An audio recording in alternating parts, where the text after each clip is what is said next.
Good evening. We'll call the meeting to order and start with the Pledge of Allegiance.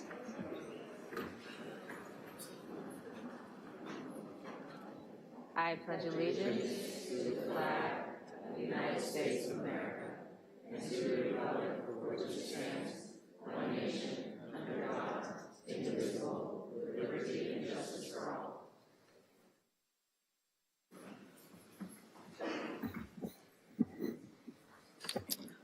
Okay, there are no reportable actions taken in closed session.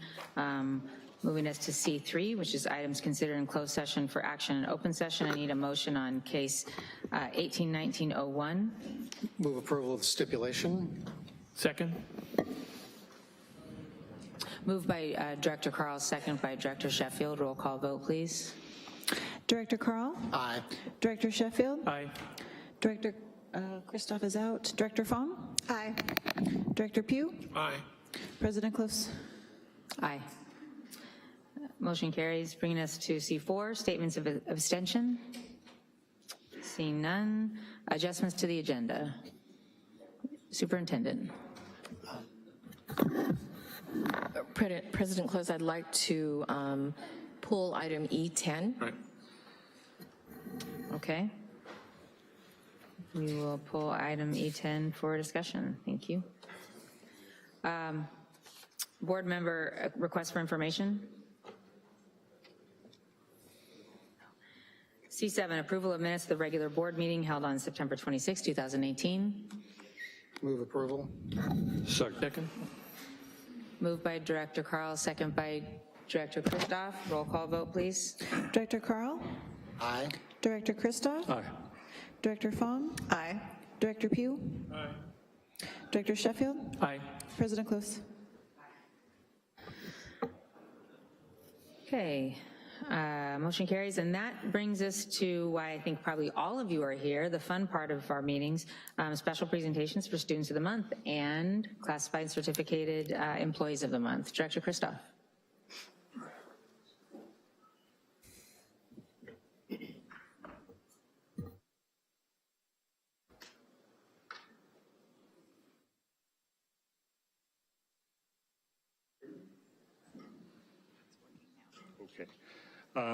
This is kind of a special night for me. This will be my last board presentation, and the schools involved here have a lot of memory for me. I actually did my student teaching at Pioneer.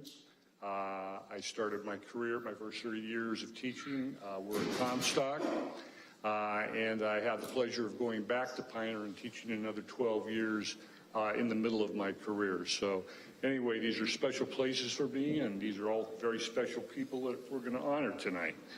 And let's see, Troop Ma, real close, okay. Troop Ma, would you please come down?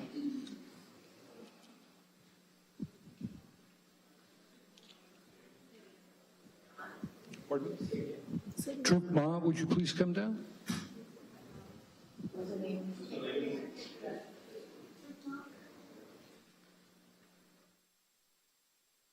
Nope. Oh, okay.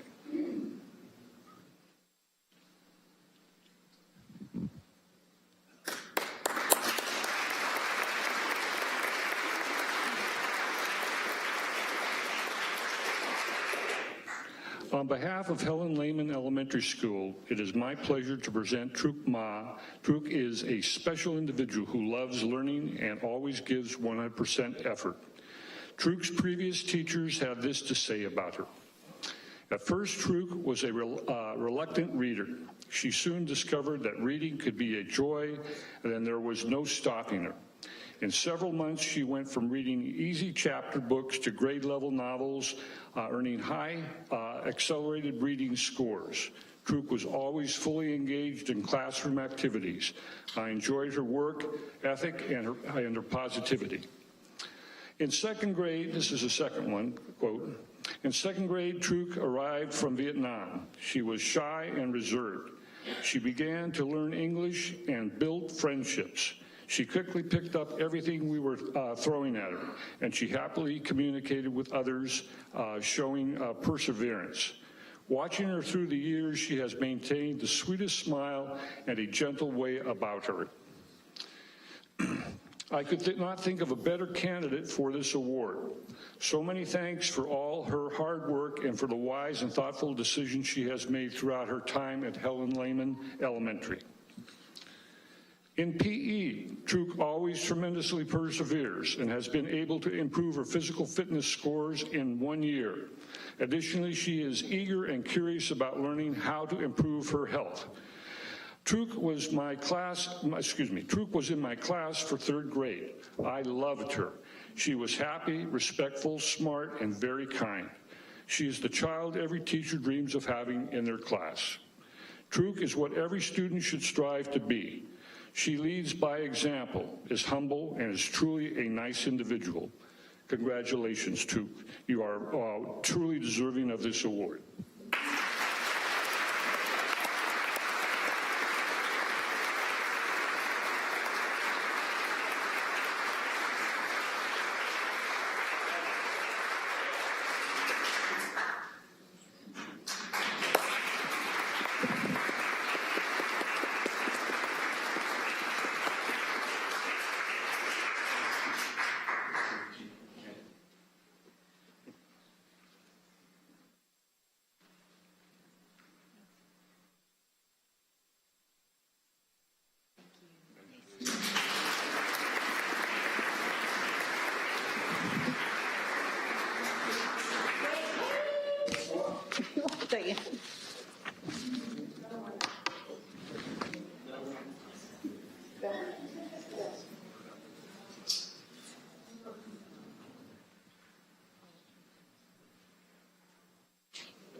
If I can ask Stephanie Rodriguez to step down from Hilliard Comstock Middle School.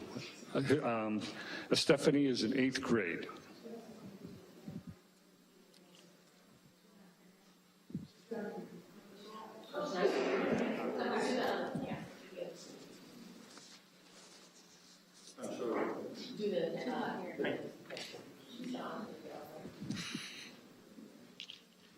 And if Christina Allen from Pioneer High School would join us, please.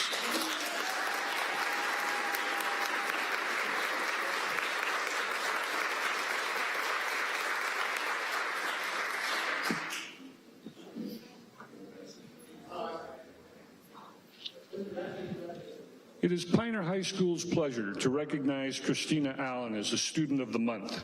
Christina has been an engaged member in many of the positive programs and aspects of Pioneer, from performing in the choir to helping the school get its own broadcast club for events up and running, to bring a part of ASB as a treasurer, and she has been that for 3 years.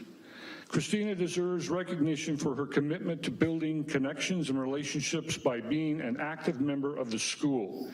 She has always wanted to leave the school better than when she arrived, and her hard work and dedication to Pioneer is certainly helping her reach this goal.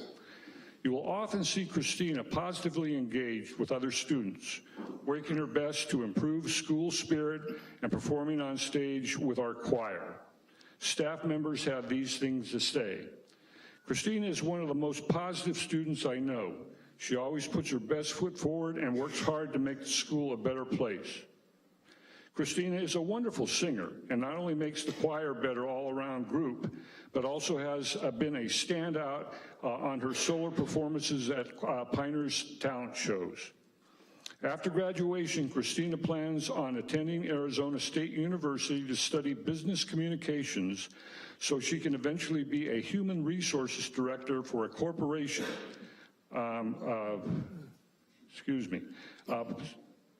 Pioneer wishes her the best in pursuing this dream. Congratulations, Christina, and thank you for making Pioneer a more enjoyable, positive, and wonderful place to be.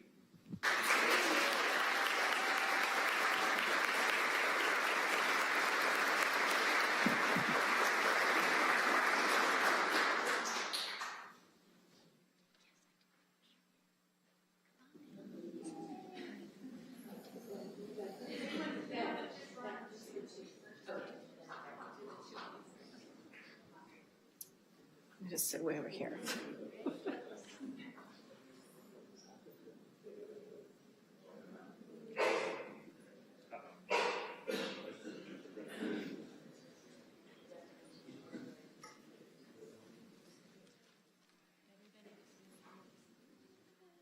Still in the picture.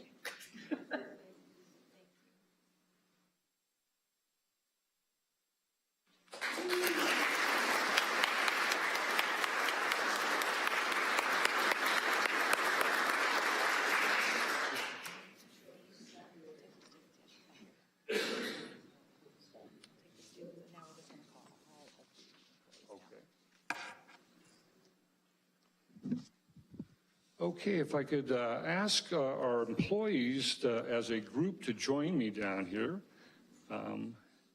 Mary Fierro, Megan Langhals, Leah Hernandez, Renee Clay, and Antonio Chavez, please.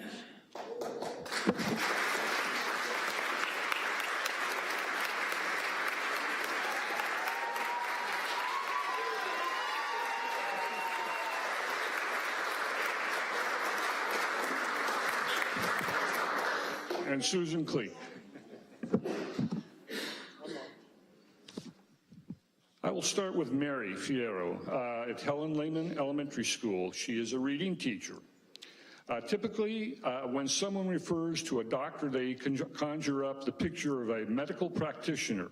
While Mary might be not wearing scrubs or heading into the surgery, she is our chief physician in the area of reading. Mary is able to diagnose how best to help a student become a successful reader, pinpointing exactly what each individual student needs, and prescribes the best plan of action to help them become successful. Mary is an essential part of our reading program at Helen Lehman. Mary holds each student accountable, creating a high academic learning environment focused on individual success. She provides engaging lessons, incorporating numerous reading strategies, and differentiates instructions to ensure all students are able to reach their potential. Often when going to the staff room, Mary is bombarded with questions from her colleagues on ways to help their students as well. If she does not know the answer, she will go above and beyond and by researching and developing an intervention to help support the student a teacher is concerned about. When discussing academic progress with a student, he identified his struggles to read and requested support from Ms. Fierro. She, soon after working with her, his motivation to do well in school skyrocketed and his academic performance began to take off. Mary works tirelessly to make sure that students at Helen Lehman are successful. She is a self-motivated instructional leader, energetic, creative, and sincere. We at Helen Lehman are honored to work alongside of Mary Fierro. Mary, congratulations.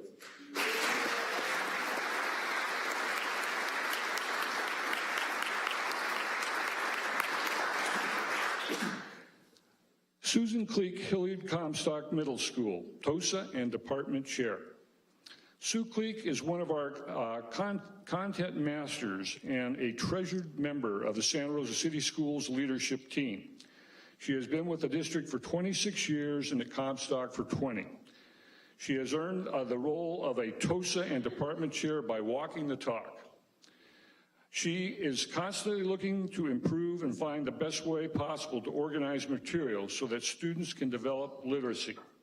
She spearheaded a school-wide literacy initiative to develop student vocabulary, comprehension, and expository writing. I have observed her systematically teaching this to all of her classes and have watched student progress through the formative assessments she's helped to develop.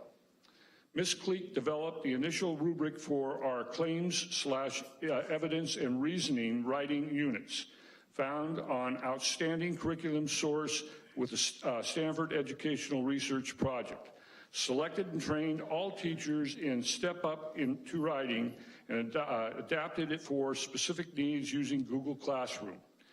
She is trained in CIDI, strategies and differentiation, and this is evident in observing her advanced English in class and her regular classes.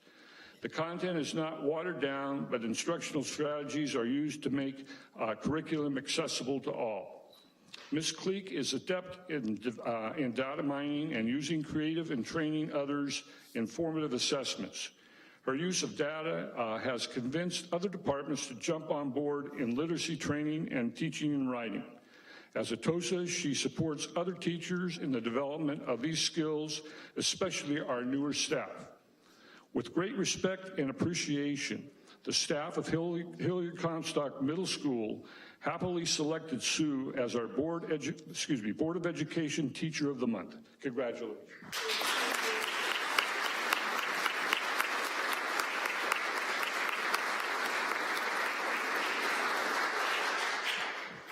And Megan Langhals from Piner High School is science teacher. It is Piner High School's honor to recognize Megan Langhals as a certificated employee of the month. There is some glowing praise from her. This is some of the glowing praise from her colleagues. Megan cares deeply about learning, about teaching, and most of all about her students. But her concern isn't merely a vague, sentimental affection. Rather, it is based on genuine desire to see them become thinking, caring, acting, fulfilled people who do good things in the world. Megan Langhals is an innovative, caring individual who is constantly looking for ways to engage students in meaningful curriculum. She values building relationships with students so that they feel safe and empowered to explore science and the world around them. Megan is a kind, enthusiastic and shows care for students, complete well-being every day. She is creative in her lesson planning, always looking for new collaborative activities. Her positive attitude is contagious and makes her such a wonderful teacher and colleague. Megan is a breath of fresh air, always willing to dig in and take on new responsibilities and challenges. I appreciate Megan because she offers our students new talents and interests that motivate and excite Piner students. Megan is amazing. Even with the most difficult and tuned out students, they gravitate to her warmth and her positive energy. She is dynamic and always interested in making our school better for our students.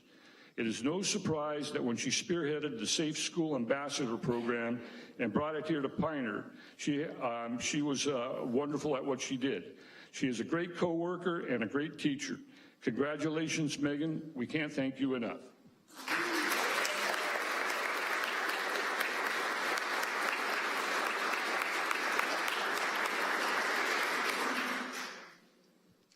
I have Leah Hernandez from Helen Lehman Elementary School, and she is a student engagement facilitator.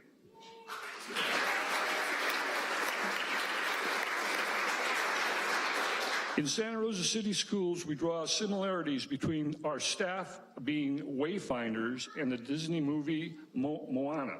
I'm not familiar with it. In particular, the greatest power known to mankind being the heart. Leah Hernandez creates and shares that power known as heart in all of what she does, demonstrated throughout all of her work, and with the district over the last 7 years, most recently as a student engagement facilitator at Helen Lehman. Leah Hernandez comes to work each day with a positive outlook and a huge smile, greeting students and families with hugs.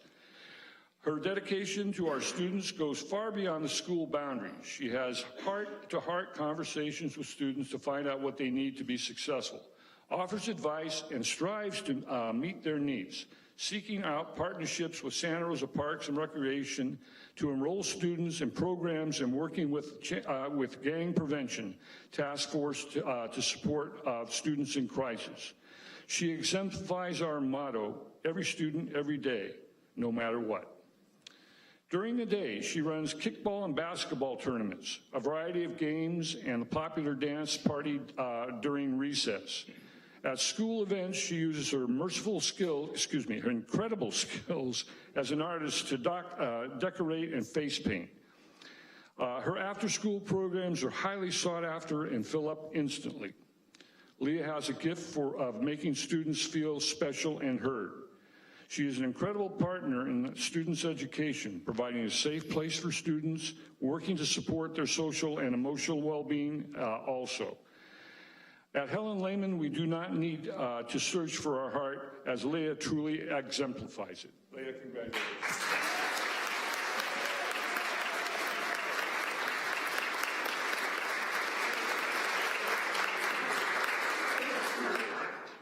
I have Renee Clay, Hilliard Comstock Middle School, School Administrative Assistant. Comstock's classified staff member selected for the Board of Education's honor is Renee Clay, our School Administrative Assistant. Renee has been in Comstock for 19 years and with the Santa Rosa City Schools for 24. Over the years, she has been a leader in school office management and accounting. She has developed into the go-to person for many new staff hired around the district and has been a great example of good school management over these many years. For us, she keeps the place running and humming. With a ready smile and a warm, comfortable demeanor, Renee takes care of all of us. She supports teachers, classified, administration, and all others as best she can. They all count on her. She can shift to issues in facilities, office administration, and accounting without skipping a beat. She has certainly trained many of an administrator in running the school over these years and has worked for 17 principals and assistant principals. Yeah.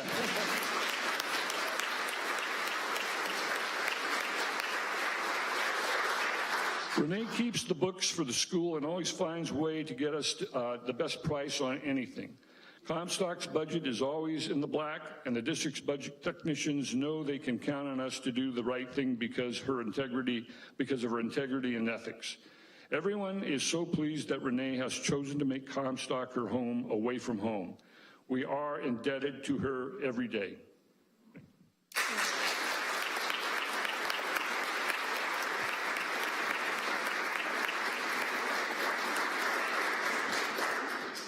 And our last honoree for tonight is Antonio Chavez.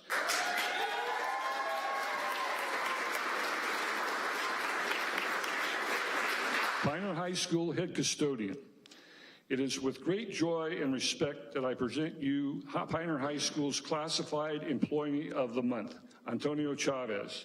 Antonio has always been the epitome of professionalism due to his humility, kindness, and impressive work ethic. Here's some of the things his colleagues have had to say about him. Antonio is a terrific member of our staff, conscientious, polite, efficient, and friendly. He is a star. Antonio has worked tirelessly to ensure our campus is welcoming, safe, and clean. In addition to pulling in long hours every day, even on weekends, he ungrudgingly provides help to anyone who needs it. Whether it is a teacher locked out of his room, a ride out to the field with tables, or cleaning the Pioneer ASB Pie Day. Could be dangerous. He is truly generous, patient, and exhibits a high level of work ethic. Antonio is one of the hardest working and kindest people I have ever met. He is very dedicated to Pioneer, and it is because his hard work and long hours that both our day-to-day schedule and extracurricular activities demand, he's able to do this and run this smoothly. He has gone above and beyond during our custodial shortage, and we are lucky to have him. Antonio deserves this recognition because he literally puts in more hours than any other staff member I know. Plus, he's always smiling and handles everything with ease and grace. We can't thank you enough, Antonio. Congratulations.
I know you haven't had enough of me yet, so. Actually, what we are blessed that Stephanie has made it. So Stephanie Rodriguez, if you would please step down.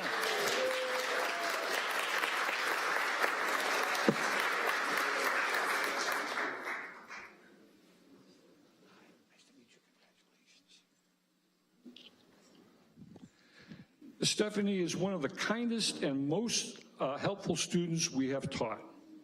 She is such a high-character young lady that always does the right thing and is truly appreciative of the opportunity to receive an education. Stephanie is a resource student and has only been in the United States for 6 years. However, she has taken advantage of every opportunity she has been given. During the last year's fires, she and her family lost part of their home and lived in other houses for over 6 months. However, she achieved a 3.9 GPA and maintained her wonderful heart and attitude. She is a very talented athlete and has participated in basketball both as a 7th grader and again this year. According to her coach, she is dedicated, coachable, and a great supporting teammate to the other kids on the team. Her coach said, quote, "The one thing I really admire about Stephanie is her willingness to include other students, and she always goes out of her way to make students who are shy feel accepted." Stephanie was also an integral part of our leadership class. She was responsible and respectful to all students and staff, and a model of citizenship and positive attitude. Stephanie demonstrated empathy and understanding, especially to students that were new to the United States and learning English for the first time. She shared her experience of being an English language learner and how challenging it can be with her peers. Stephanie is deserving of being Student of the Month because she is a model of the care and concern of our community provides at Comstock. Her heart is huge. Congratulations.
Thank you, Ron.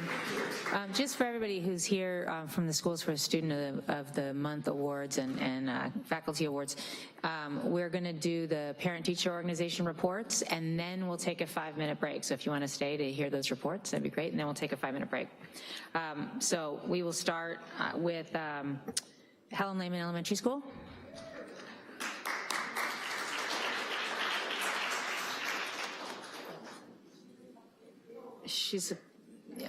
We need you to go up to one of the, we have these new rules, and it requires everyone to go to one of those top podiums. Imposed by the City Council, as a reminder. Good evening, member of Santa Rosa School Board and Superintendent Kitamura. My name is Evelia Benavides, and I am president of Helen Lehman Parent Family Organization. I am proud to tell you a little bit about the wonderful things happening out of the school. Together with Principal Heidi, we have planned monthly events for the families out of the school. A few days before back to school night, we have campus cleaned out. We removed plants, playground covered down, and painting the wood bench around the campus our school color of blue. For back to school night, we continue our tradition silent dinner. We offer tacos, pozole, nachos, pizza, fruit, and drinks. The turnout was fantastic, and we received $1,800 to support our school.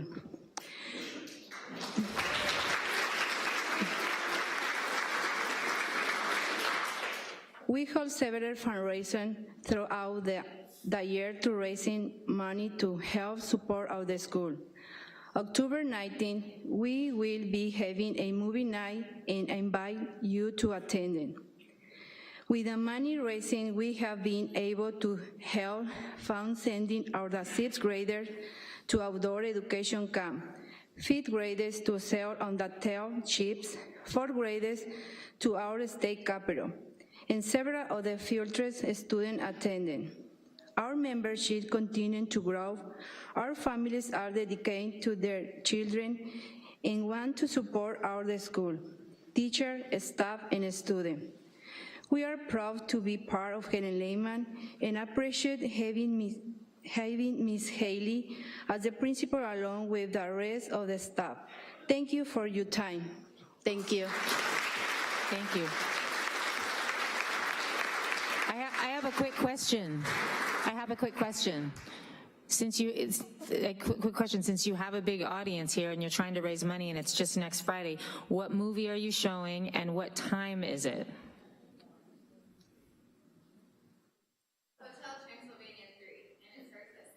Hotel Transylvania 3? I heard that's the best one. It starts at 6. Or be there at 5:30. Okay. You never know. All right, thank you.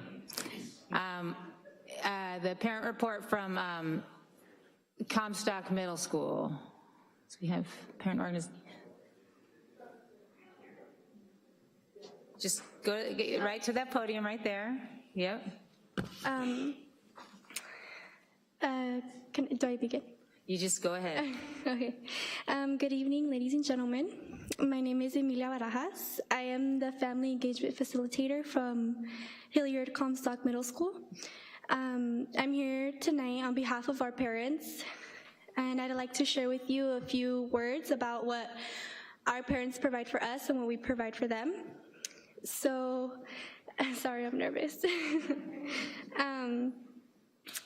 I'd like to start off by saying our parents are a very vocal group, and they voice their opinions at our monthly meetings with over 50 in attendance. They've given our school a plethora of input regarding LCAP and have seen their ideas being placed into practice. Our parents are proud that Comstock offers a variety of different electives, including our early college prep class, which prepares students for high school and beyond, as well as our ELD class, which supports our English language learners, providing them with essential English fundamentals to be active participants in our society. Our parents provide us with their volunteer hours by chaperoning at our school dances and by funding our dances with food, homemade food, drinks to sell, and candy, etc.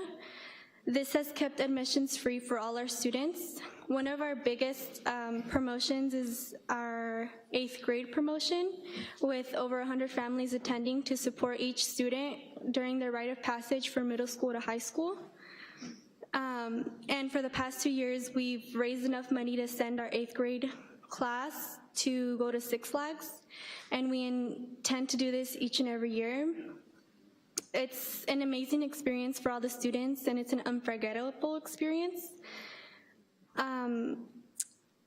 Our Comstock families appreciate that our school supports them by providing them with a school pantry each Tuesday, allowing them to take home food and enjoy with their families.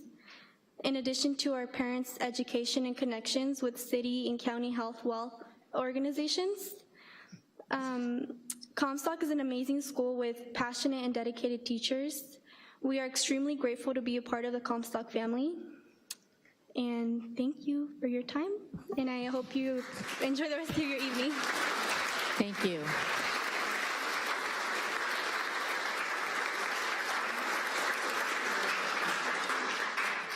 Pioneer High School. Evening, members of the board and Superintendent Kitamura.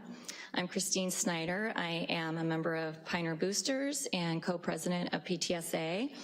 And I've done this a few times before, and I think in the past I've said Pioneer is the best kept secret. Well, I think the secret is out because we have now topped our population at 1,400 students. So we're doing great things. First of all, we would like to thank the board for its support in obtaining our lighted sports stadium. This has been extremely exciting for the Pioneer community and has made our evening games more attractive, not only to our current students, but to our past alumni, which has helped us to build more pride at Pioneer. We would also like to thank the board for your continuous support with our ECM, which is our Early College Magnet Program, which helps our students become better prepared for college and career. And this year we welcomed 96 incoming freshmen to the program. Lastly, we would like to thank you again for the support we have received for the College and Career Center, which has been ensuring all our students and families have access to the best advice and support for preparing to go to college. We are so proud at Pioneer to promote these great accomplishments, and with our current student body, now our alumni is even more active, and our Pioneer community, and express our sincerest appreciation for your continued support. Thank you. Thank you.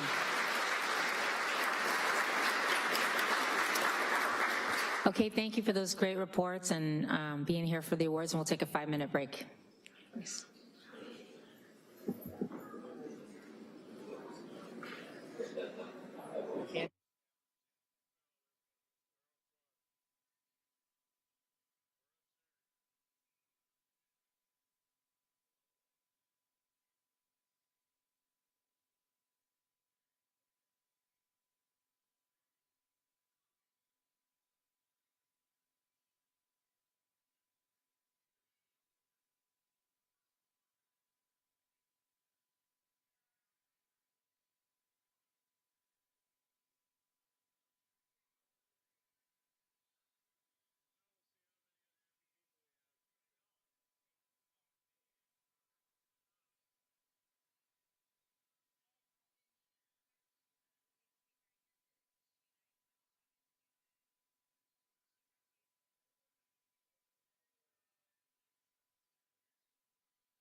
Okay, we're going to come back to order, please.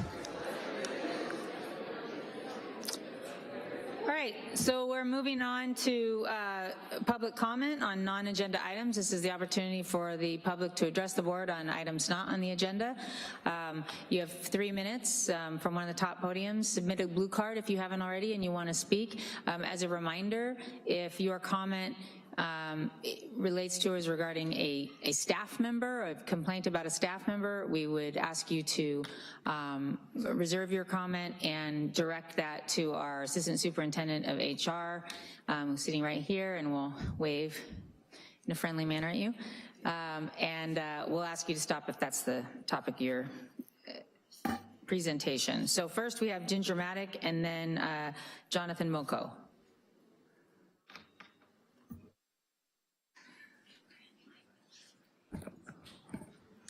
Yes, Ginger Maddock. Hi. Apologies. Good evening, school board, superintendent, visitors, and the Santa Rosa City School members and union. Thank you. As you know, my name is Ginger Maddock, and I'm an elementary school teacher working with mild, moderate, and moderate severe 1st through 3rd grade at Proctor Terrace Elementary School. I'm here tonight to ask you to not delay negotiations. I'm talking to the school board, the superintendent. I'm here tonight to request you negotiate with open and honest dialogue to resolve the issues presented tonight by our negotiation team and our SRTA president, Will Lyon. The district absolutely needs to move forward and not backward. Cooperation and communication is the key to move forward and to keep this momentum going along for our students and our hardworking personnel at each site. They deserve it.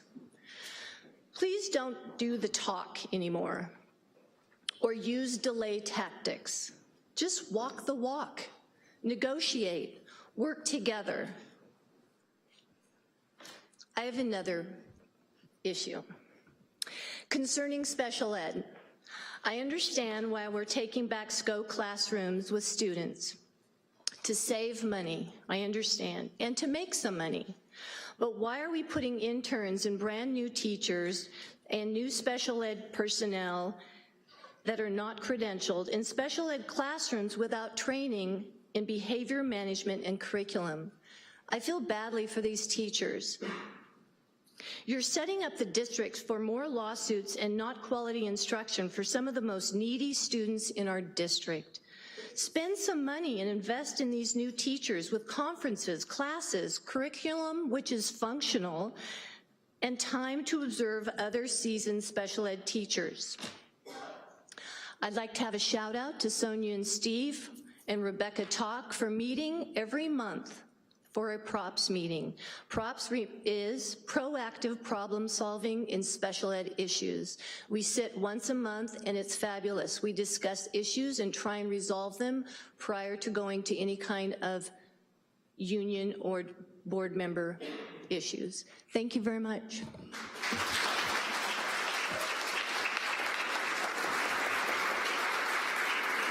Thank you, Ms. Maddock, and Jonathan Moko. Jonathan Moko, Santa Rosa High School.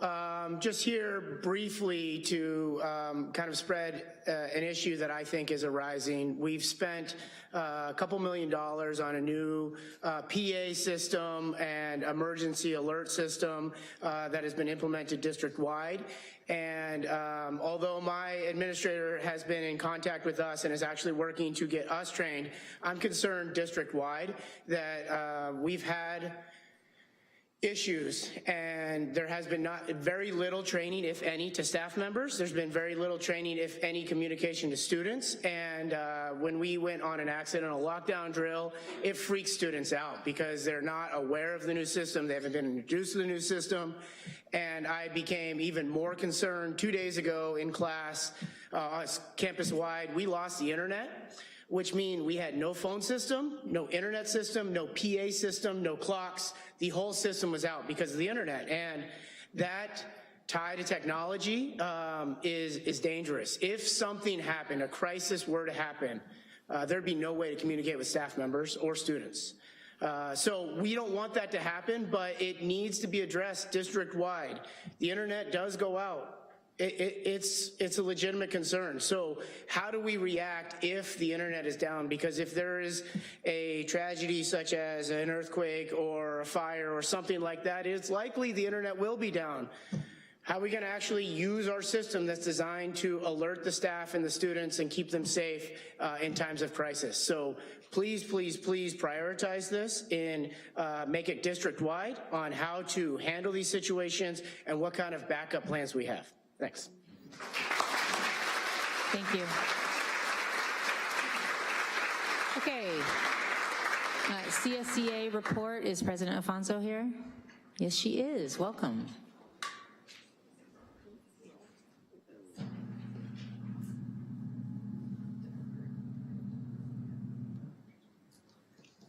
All right. Good evening, President Close, Superintendent Kitamura, school board members, student school board member.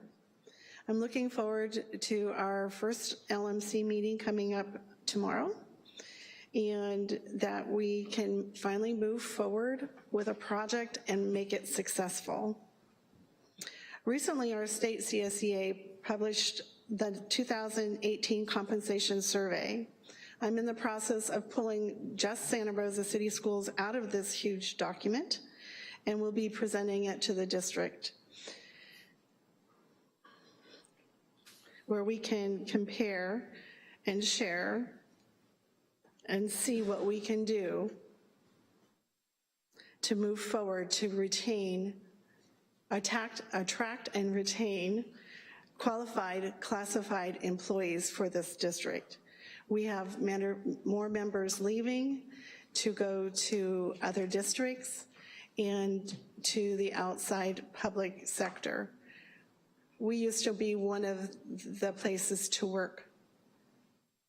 It was one of the reasons, one little reason why I did, along with my children and having summers off. But I look forward to a time when we can be that company and that business and of educating our students and retaining our classified employees. Thank you. Thank you. SRTA report, President Lyon.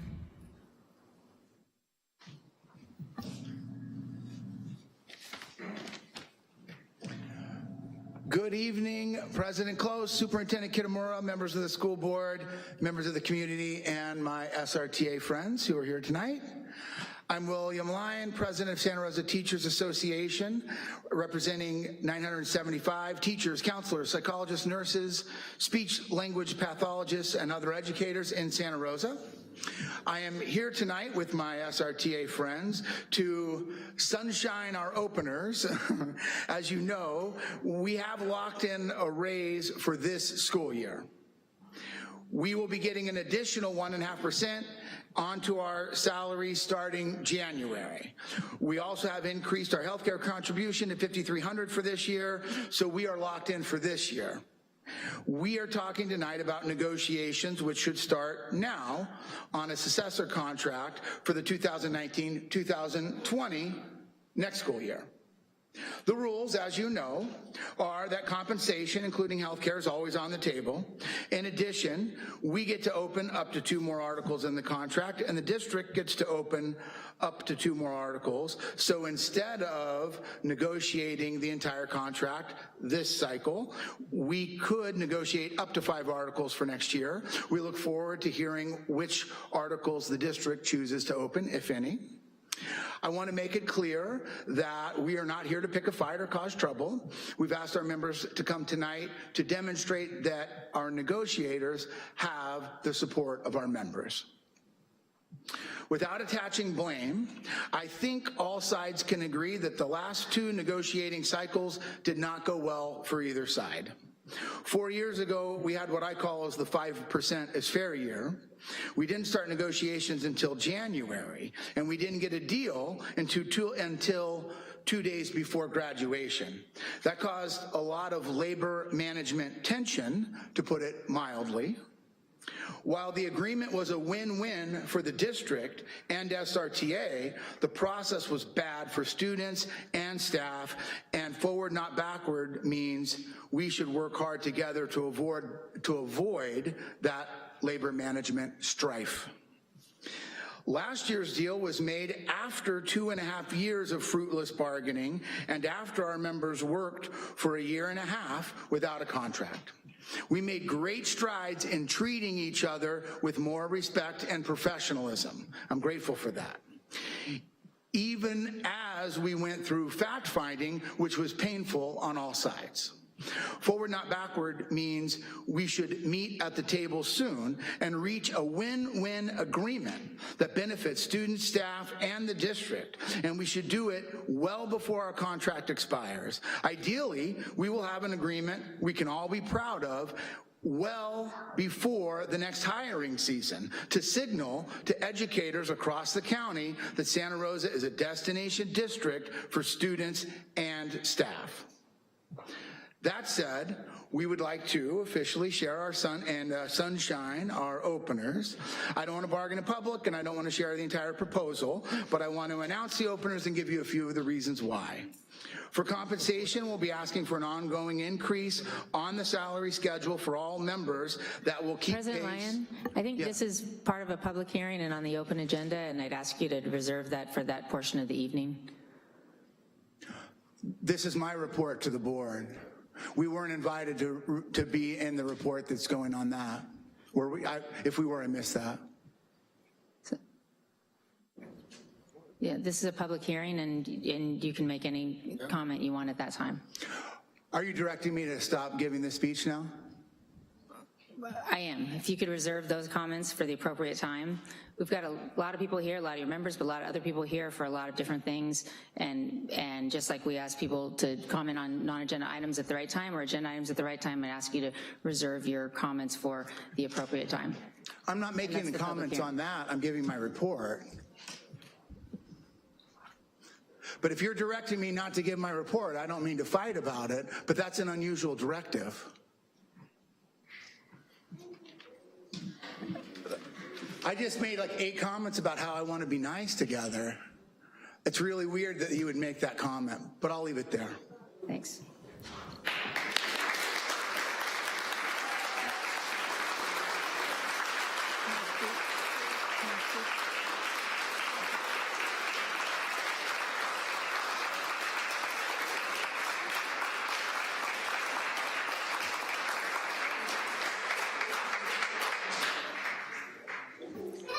Okay, Labor Management Collaborative Report.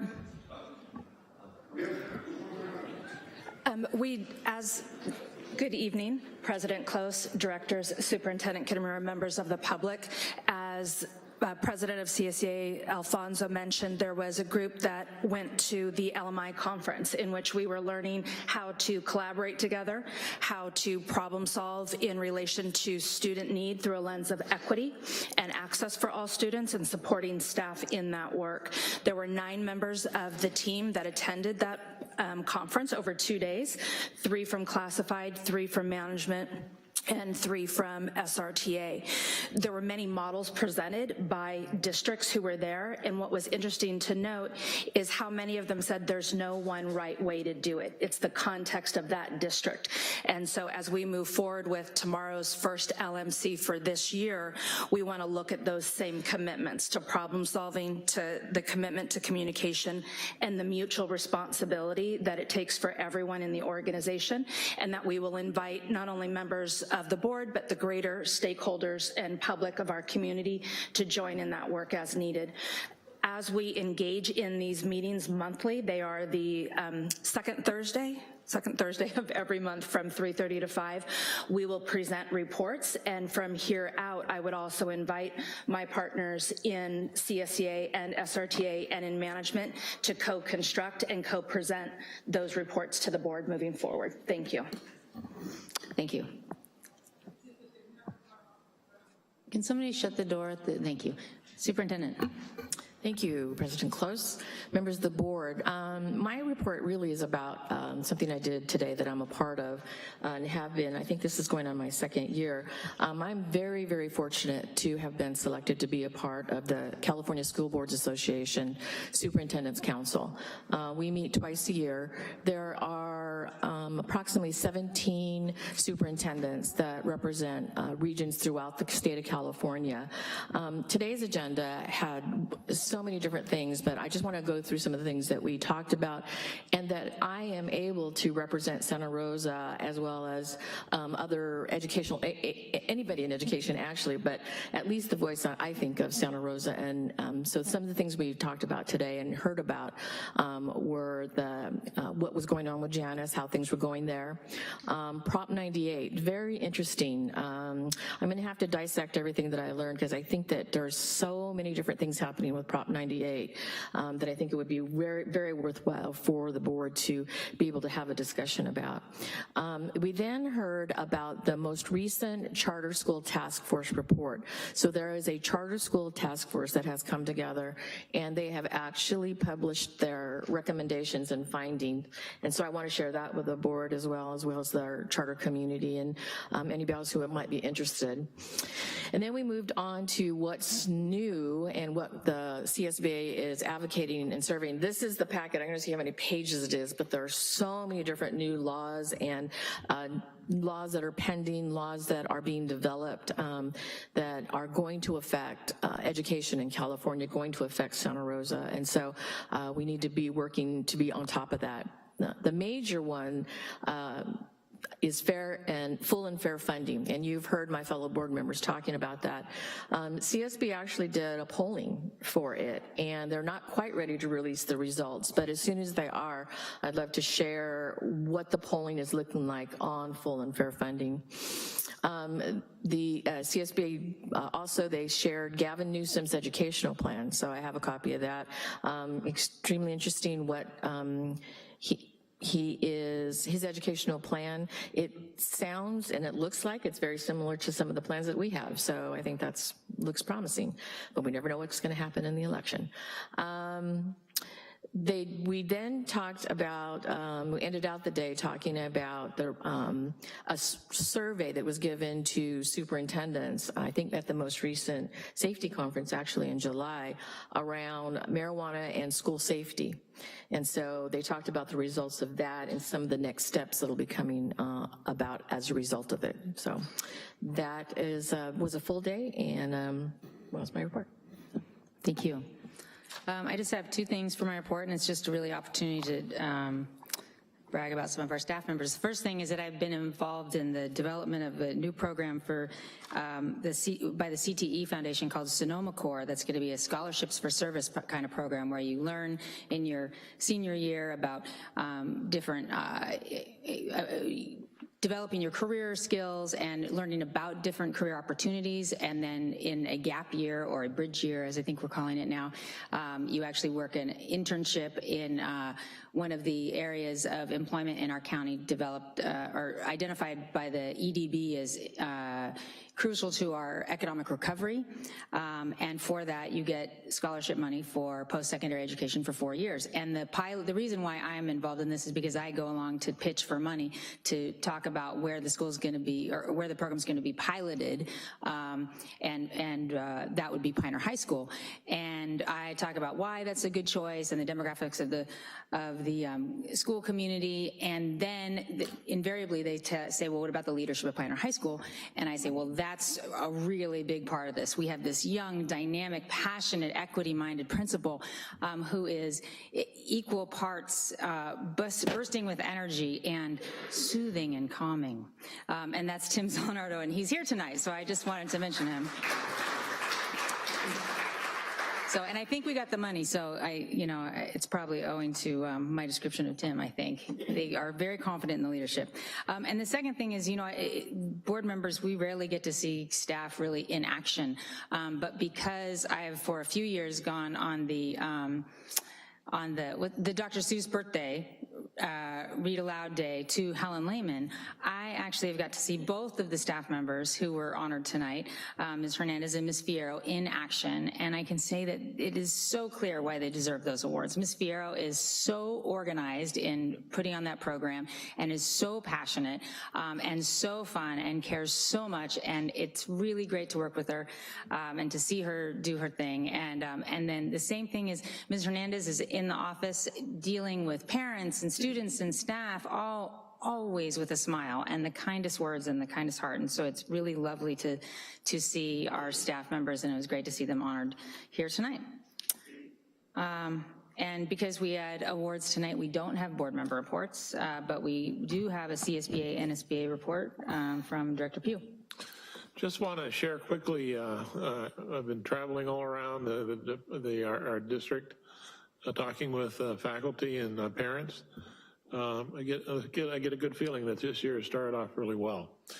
But I also want to let the board know that I attended the Equity Symposium held in Las Vegas this last week, and also attended a CUBE conference that was scheduled at the same time. The Equity West Conference will be taking place again a year from now. I would encourage our board to attend it. I think it's very worthwhile. The quality of the speakers was fabulous. And it should happen in Cupertino. It would be sponsored by Apple Computing. And then I also would encourage the board to attend the CUBE conference. That's the Council of Urban Boards of Education. You wouldn't think of our district as being an urban school, but we have urban issues with our children.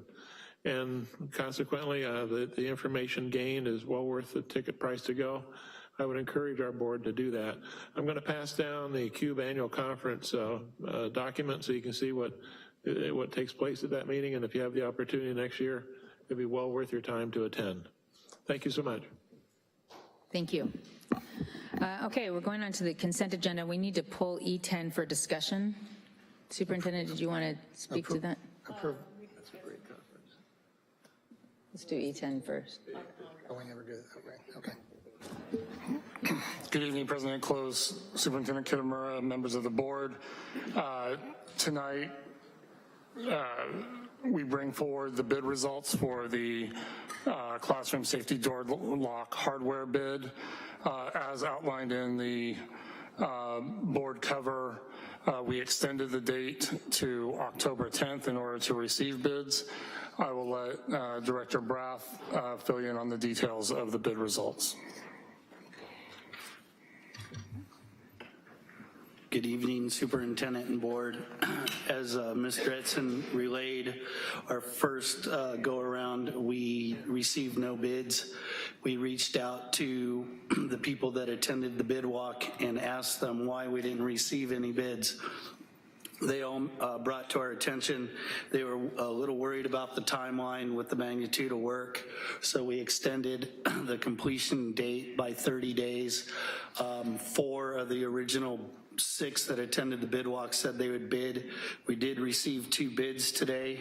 The low bidder was for $347.50, which is an extremely good bid. And we recommend that the board approves and we move forward. I think it's $347,050. Correct. I'll move approval of the Bay West bid. I will second. Moved by Director Carl, second by Director Sheffield. Roll call vote, please. Director Carl? Aye. Director Sheffield? Aye. Director Christoph? Aye. Director Fong? Director Pugh? Aye. President Close? Aye. Student Board Member? Aye. Okay, motion carries, and that brings us we need a motion on the rest of the consent agenda. Move approval of items 1 through 9 and 11 through 14. Second. Moved by Director Carl, second by Director Pugh. Roll call vote, please. Director Carl? Aye. Director Pugh? Director Christoph? Director Fong? Aye. Director Sheffield? Aye. President Close? Aye. Student Board Member? Aye.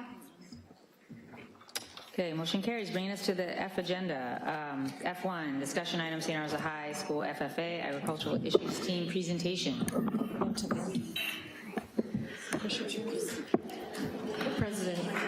President Close, members of the board, as the members of the Ag Issues team comes down, Santa Rosa High School Ag Issues team comes down and gets set up, I will turn it over to Director Cardozo. Correct. To introduce them. All right, good evening, President Close, Superintendent Kitamura, members of the board. I am very proud to have with us here tonight Ms. Jordan Albiani. She is a Santa Rosa High School agriculture teacher, as well as her agriculture issue team's members, here to present to the board a presentation that they're actually going to be presenting at the National FFA Convention here at the end of October. So these students compete on the agriculture issues team, which involves them researching the pros and cons of an agriculture issue, and then presenting to a panel of judges at the county, regional, state, and now the national level. As you know, they won the California State FFA competition in this category and are going to be presenting their presentation tonight. So I'll go ahead and then, actually, Jordan, if you wouldn't mind introducing your students, and then we'll turn it over to them, and we can get started if that's okay. Not at all. Thank you. Thank you for having us tonight. We have Christina Adams. I guess happy talking tonight. Okay, thank you for having us tonight. We have behind me Christina Adams, Rocio Jimenez, Sydney Silifone, Karen Lopez, Kylie Johnson, and Sierra Levichek.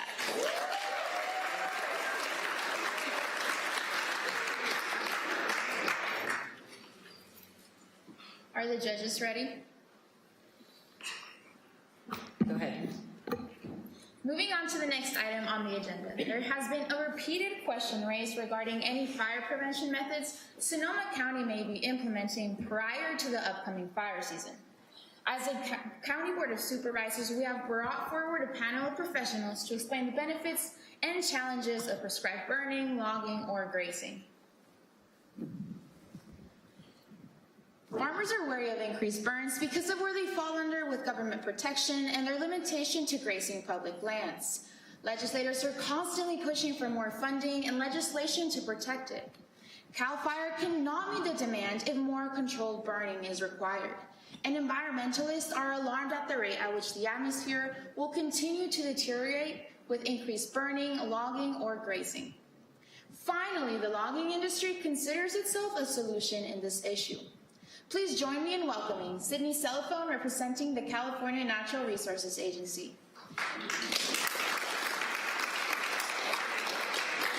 Kylie Johnson from Cundy Vineyards and Sonoma Mountain Herefords. Sierra Levichek from CAL FIRE. Rocio Jimenez from the Sierra Club. And Christina Adams, a logger from Tuolumne County. Ms. Silifone, could you please explain the history of fires in California and legislation attached to these controlled burns? Thank you for the introduction. The California Natural Resources Agency serves as a neutral stakeholder in this issue. Our focus is providing clarification on legislation related to controlled burns. Historically, California is no stranger to wildfires. California experiences thousands of wildfires every year. Fires that are fought by county fire departments, specialty wildfire fighting crews, and CAL FIRE, the state fire agency. Controlled or prescribed burns is the act of burning overgrowth and dead or diseased plant material to maintain a defensible space against wildfire outbreak. Controlled burns are implemented by agencies like CAL FIRE, but can be directed on privately owned property, provided that the owner has applied for a burn permit and the weather allows. The controlled burning of wildlands has been used as a prevention method for years. However, the ever-present risk of continually harming the environment has opened up the conversation. It is clear reform is needed, but at what cost? In March this year, major changes have been made to the federal budget, allocating $2 million more to the Forest Service starting in 2020. There's also an additional $500 million for fighting fires and $40 million more for forest management. These funds will be protected from borrowing and can only be used for their intended purposes.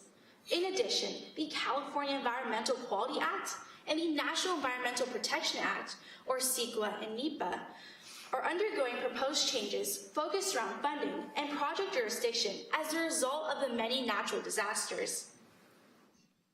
If legislators have pushed for and are celebrating the change in the federal budget, why is there so much controversy surrounding these natural disasters? Ms. Johnson, how do farmers feel about these proposed changes? Farmers and ranchers are in favor of increasing prescribed burning on private and public land. Allowing me to graze my cattle on land to prepare for safer control burn practices benefits the environment and the firemen implementing these prescribed burns. California already has well-implemented and managed beef grazing practices. Loosening these restrictions on grazing in public lands can contribute to rangeland health and land management, in turn providing fire defense. What improvements could be made to assist farmers with regards to these controlled burns?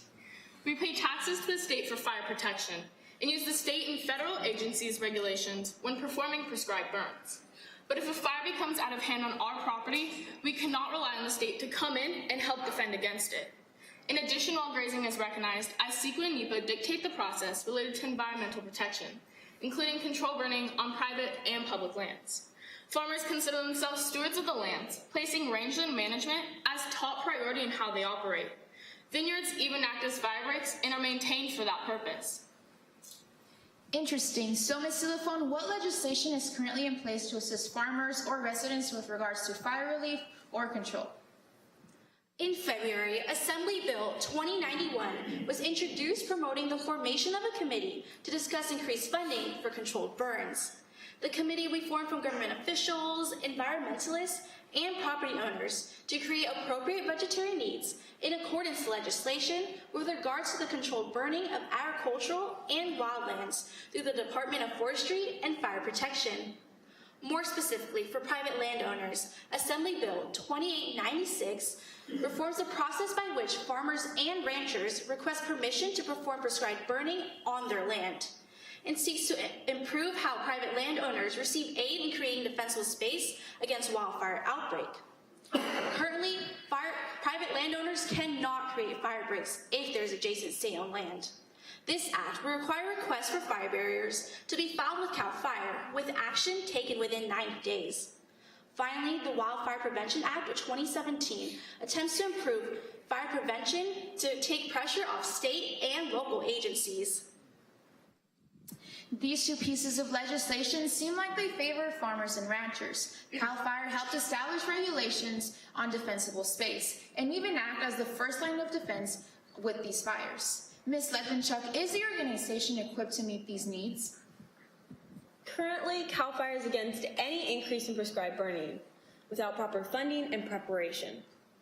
With our current budget in place, we would not be able to safely conduct any increase in prescribed burns. Our 2016 through 2017 budget allocated $1.8 billion to our organization.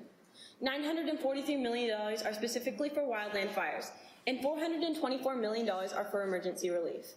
In 2017, CAL FIRE spent $773 million in fire suppression, far exceeding our budget of $424 million. In 2018, CAL FIRE spent $443 million. Does CAL FIRE have enough staff to continually meet what has become an annual fire season? It would be a huge challenge, especially with added controlled burns outside of the fire season. CAL FIRE employs just over 5,000 permanent employees and just over 1,700 seasonal employees. The rest of our staff relies on local volunteers. It is clear that the budget is a major challenge in reforming fire prevention. Ms. Jimenez, what are the environmental implications with regards to any fire prevention methods? As such, our organization cannot stand in support of proposed increase for prescribed burns, increased grazing of public lands, and increased logging because of the largest environmental concern is the effect more burning will have on the atmosphere. In October, the Northern California wildfires led to the worst air pollution ever recorded in the area. The air score in Napa hit an ultimate high of 486, which is more than 2 times the very unhealthy index for air quality. In fact, the wildfires produced the same amount of air pollution in 1 week as the state did in California in 1 year. The 10,000 tons of carbon dioxide released was nearly equivalent to the estimates of carbon dioxide from on-road vehicles in California for the entire year of 2014. Controlled burning adds to this detrimental increase and is no longer an environmentally safe practice for fire management, as it's increasing the number of cut trees, coupling that with prescribed burns could lead to the elimination of our national forest. Ms. Adams, the logging industry takes an active role in forest health, including the promotion of controlled burning. Why is this? Controlling the amount of dead and diseased trees in a forest is the #1 way to protect forests and wildlands. The logging industry is completely in favor of an increase in prescribed burning because it does improve forest health, therefore improving our commodity. Effective preventative burns start with sustainable forest management. Overgrowth and fallen trees are high on the list of removable fuels. Currently in California, there are 300 to 350 extra trees per acre in forested areas. Preventative burns are more effective if the excess wood is removed in advance. In Marin County, the local fire crews perform prescribed burns during the off-season, going in and cutting through diseased material and burning piles as a method of prevention. It is environmentally and economically beneficial to use controlled burns, fire breaks, and mandatory removal to control the outbreak of wildfires in public lands. The logging industry can help with much of that removal if given access to these lands. It is clear that the environment is a key concept in this issue. But is logging really a viable way to prevent excess buildup in our public lands? In the United States, the timber industry follows the philosophy of sustainable forest management. Taking out the extra trees per acre and replanting them creates a sustained ecosystem with a lack of diseased material. The overgrowth of forests due to the lack of sustainability contributes to the increase in size of wildfires. Taking out the dead and diseased material in forests improves the animal watershed habitats. Increasing the logging industry's presence in public lands is a purely financial move on the part of the timber industry. Controlled burning adds to this detrimental increase and is no longer a safe fire. It's no longer a practice for fire management. Thank you both for sharing those very strong opinions. As we close this section of the Sonoma County Board of Supervisors meeting, could each of you please restate your stance on the question on whether we as a county should increase prescribed burning as a fire prevention method? These past few years, we have seen forward movement and funding for fire prevention and legislation geared specifically towards prescribed burning. AB 2896 seeks to resolve the challenges of fire barriers in public lands that align with private lands. AB 2091 seeks to implement a committee that will focus on renewing fire prevention methods and utilizing the adjusted budgets to their fullest effect. Farmers and ranchers are in favor and are prepared to implement more grazing in public spaces to assist in fire prevention if our property falls under the protection of the state. CAL FIRE will always work to prevent wildfire outbreak in California. However, an increase in prescribed burns is not feasible without increased staff and funding. Fires release many pollutants, all of which contribute to the breakdown of the atmosphere and the ever-present threat of global warming. Increasing controlled burns will in turn increase the emission of these gases. Education on defensible spaces and guidelines on controlled burning can help with prevention, not an increase in human action. The logging industry is in favor of an increase in prescribed burning and serves to be a solution for this problem. Prescribed burning removes dead and diseased material from public lands, as does sustainable forest management. With sustainable forest management, we can prevent the scale of fires in this state. Whether rancher, government official, environmentalist, firefighter, or logger, we are all residents of the state of California. Differing opinions must be set aside and a solution must be met. As a state, we need to decide whether to log it, grace it, or watch California burn. Again. Thank you.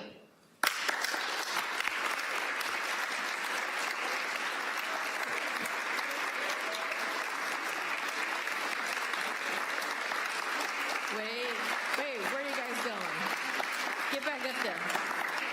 Get back in your roles. You're not done. You're not finished. This board has been preparing to ask you questions just like you'll be asked at the Nationals. That's right. I have 2 attorneys on this board. Get ready. Right? So, I'm kidding, but don't move in. That's what's going to happen. Okay, Director Carl. So I want to know if before you started this research and did all the work that you did, you probably had some sort of opinion related to this issue, maybe not a deep one, I hadn't thought about it a lot, but as a result of this, do you think you have changed your personal opinion about the issue? Each one of you. Yes. You're out of costume now, so that this is your personal view. Has it changed? Yeah, I definitely agree with prescribed burns so much more. Interesting. Okay. So my opinion was I was for prescribed burns, and I think doing all this research, it kind of just pushed me more to like it. So. Yeah, same for me. I understood what the benefits were in prescribed burning, and then doing more research, not surface level, but more legislation, how the state works to make a better community, definitely made me have a more favorable view on this issue. Definitely same for me as well. Through all the research that we've done, I realized how many steps it takes to really make California better and just kind of stop all the fires from happening. I definitely agree as well, and also I got to see both the pros and cons to each person's opinion, how can it can either benefit us and can also not help us in some aspects. I can also see both sides and where each side of us are coming from, but I've always been for prescribed burns because it really does help and it really prevents fires, as we stated in our presentation. Thank you. You guys did a wonderful job. Thank you. Director Sheffield. You guys were phenomenal. I want to say that from the very beginning. Just wondering about the research that you did, and in your research, did you interview, have conversations with folks from different agencies and legislators and CAL FIRE and farmers? And Yes, we did. I interviewed this great guy. His name's Sean Crook, and he is a logger from Tuolumne County, and that's who I portray in my presentation. And he was really helpful because the rest of my teammates, they all got to interview people before we went to state, and I was kind of thrown in last. So he's really just helped me understand the in and outs of the logging industry.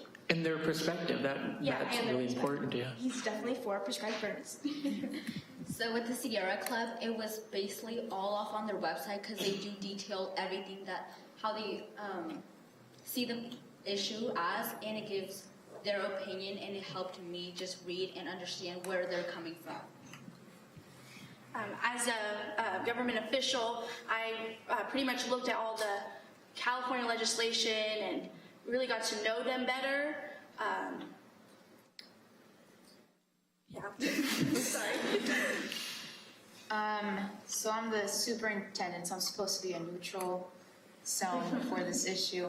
But entering this, I had previously done some research for another competition, and it's pretty amazing how much legislation has changed just from past September to now. So that's a great resource. And I also managed to interview some Sonoma County Fire Department employees, which also gave me a good insight on the difference between CAL FIRE and local fire departments, because there is a huge difference. So my role actually changed before I was Cundy Vineyards. I was Paradise Ridge, and so I talked to the owners about like everything that they had to go through since they lost everything. And then I've also talked to Sonoma County Farm Bureau and Ventura County. I interviewed a CAL FIRE agent. He's a large mechanics operator, and his name is Nils Derrickson, and he really was able to give me a bunch of numbers for my presentation, and he was very nice. And I also got to know the CAL FIRE website, which was really informative. Thank you. Director Pugh. I'd just like to know your age and what do you plan after high school to do? I'm 16, and after high school I want to go to the JC. I'm 15, and I also want to go to the JC after high school. I'm not sure yet. I'm also not sure. That's okay. Probably floriculture. I'm 18. I'm currently attending UC Merced, and I'm studying biological sciences with an emphasis on human biology. So that's what I'm doing right now. Someone got their life.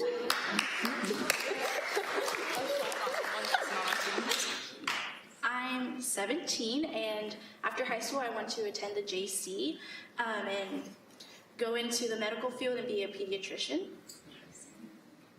I'm 16, and as of right now, I don't know what path to go to. I either want to go into marketing or helping others, being like a lawyer or a social worker.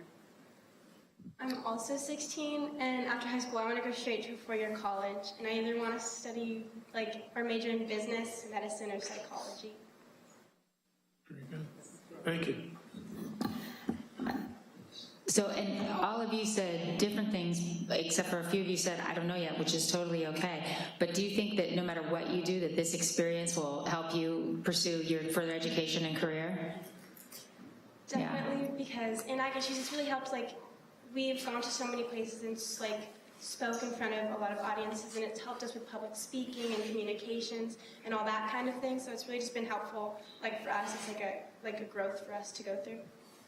I also definitely agree with Christina, and I also like how we're learning about more than just what's going on just locally, but nationally, because there are a lot of things going on that we don't know of yet. Well, we do, but we're not in deep research about it, so it definitely helped. I also definitely agree with my teammates. And just not just this competition alone, but FFA in general. Although FFA, you mainly think that it might focus on agriculture, however, we've learned so many leadership skills that help us in the future, like interviews and public speaking and so many other things, getting to know more people, knowing different people from different states, and going to the national convention will really help us know other students in FFA as well. Yeah, like she said, I feel like this organization just definitely has so many more opportunities for you to reach out and kind of make friends or make acquaintances, people you might use in the real world. One thing I did notice, however, was after I entered college and now doing English at the university level, is that all of this information that we're using now is continuously being used. And so I have that background to fall on now on research papers, research proposals, how to do actual research, APA style, which I know Ms. Albiani is really, really strong on. So it's very helpful in many ways. I definitely agree with all of them, not just this competition, but I'm pretty sure every competition in FFA will get you somewhere in life, whether it's public speaking skills, marketing, because marketing really comes in handy later on, and yeah. I agree as well as my teammates, and I just am really thankful for the public speaking opportunities. Well, it's really clear why you guys are advancing to the national level. You're really so impressive, so well researched, so poised. Your public speaking is fantastic. Costume preparation, perfect. You really nailed that. So really congratulations and already on what you've accomplished, and best of luck. It's just in 2 weeks, right? In Indianapolis? Yes. All right, this is exciting. Well, good luck, and I think we're going to want to hear about the competition when you come back. Come back and show us the whatever you win. Whatever you win, we're looking forward to seeing it. And then one more thing, actually, just kind of a tangent. I forgot something in my board president report that was also bragging about a teacher, and it just happens to be Lisa Peel, and that's what we.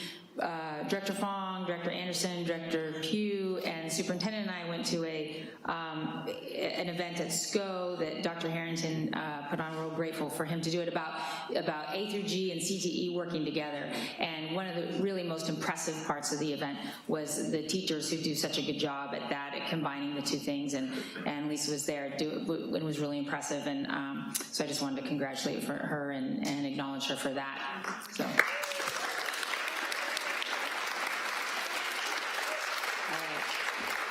Thank you, and best of luck. We'll see you soon. Thank you.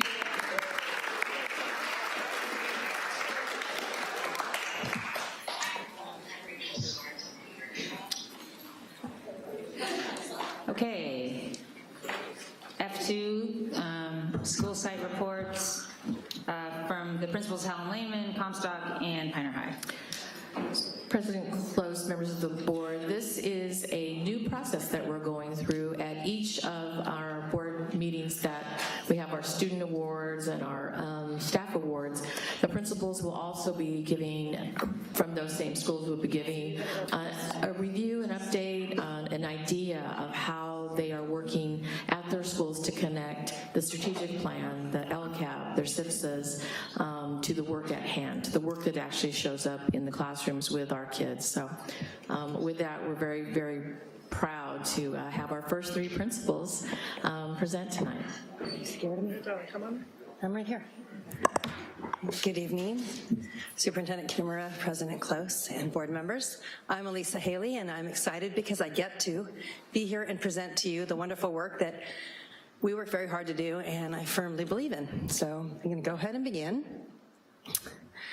So we really work around our LCAP goals, providing a coherent, rigorous, and relevant teaching and learning program to graduate college and career-ready students.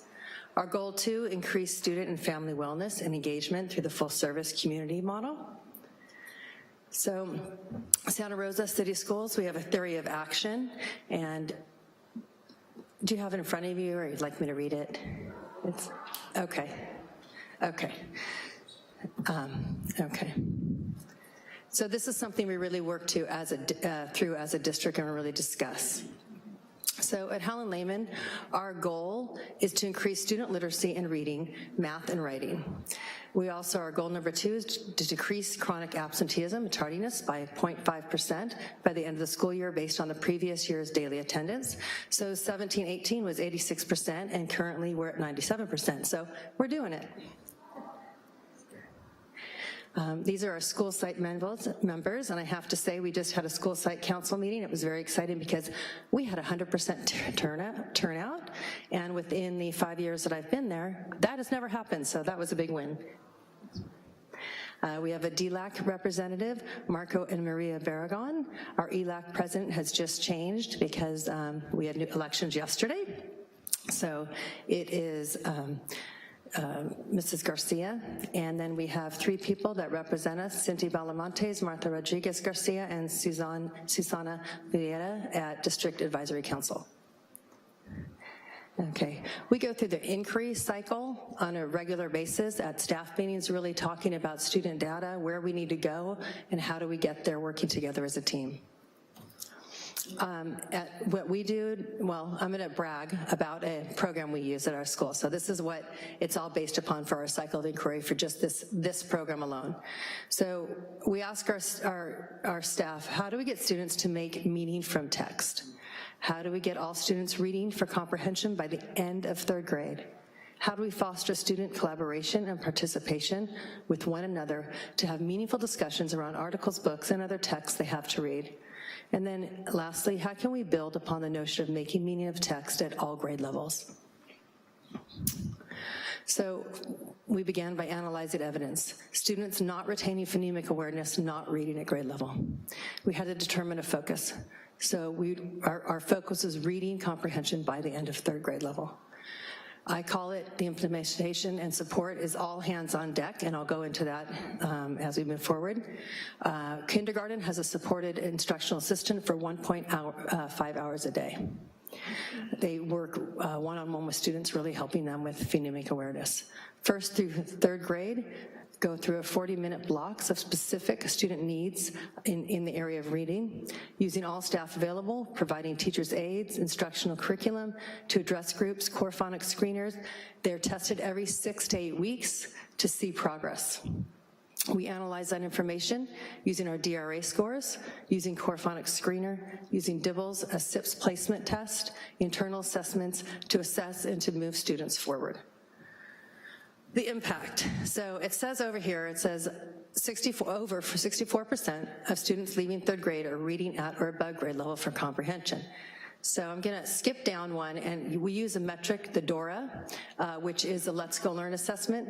So in August of 2018, we had 23.4% above, 40.6 proficient. So that's 64 at or above.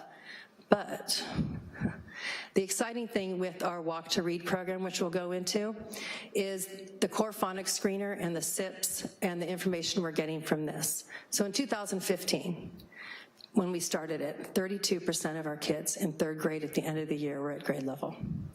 2016, 52%. 2017, 60%. As of October 2018, 72% of our 3rd graders are reading at grade level, thanks to the staff. And I was hoping that, well, I just want to give a shout out because it truly is a team, and it is our staff, because they're firmly committed and they believe all of our students can achieve, and they work hard to make sure they do. So, what does that mean? Students entering 4th grade are able to read for meaning. That's what we want. They're able to access grade level curriculum. We've noticed a huge decline in SSTs and a huge decline in IEPs at our site. Students are receiving strategic interventions, so they're not needing those. The data used, we use DORA, which is the Let's Go Learn. We use our core phonics screener. We've actually vamped it a little bit to call it the layman screener. We have DRA, which is another program assessment through the whole district uses, as well as DIBELS. We use Lucy Calkin's writing samples and annotating close reads. So this is a little picture of our Walk to Read.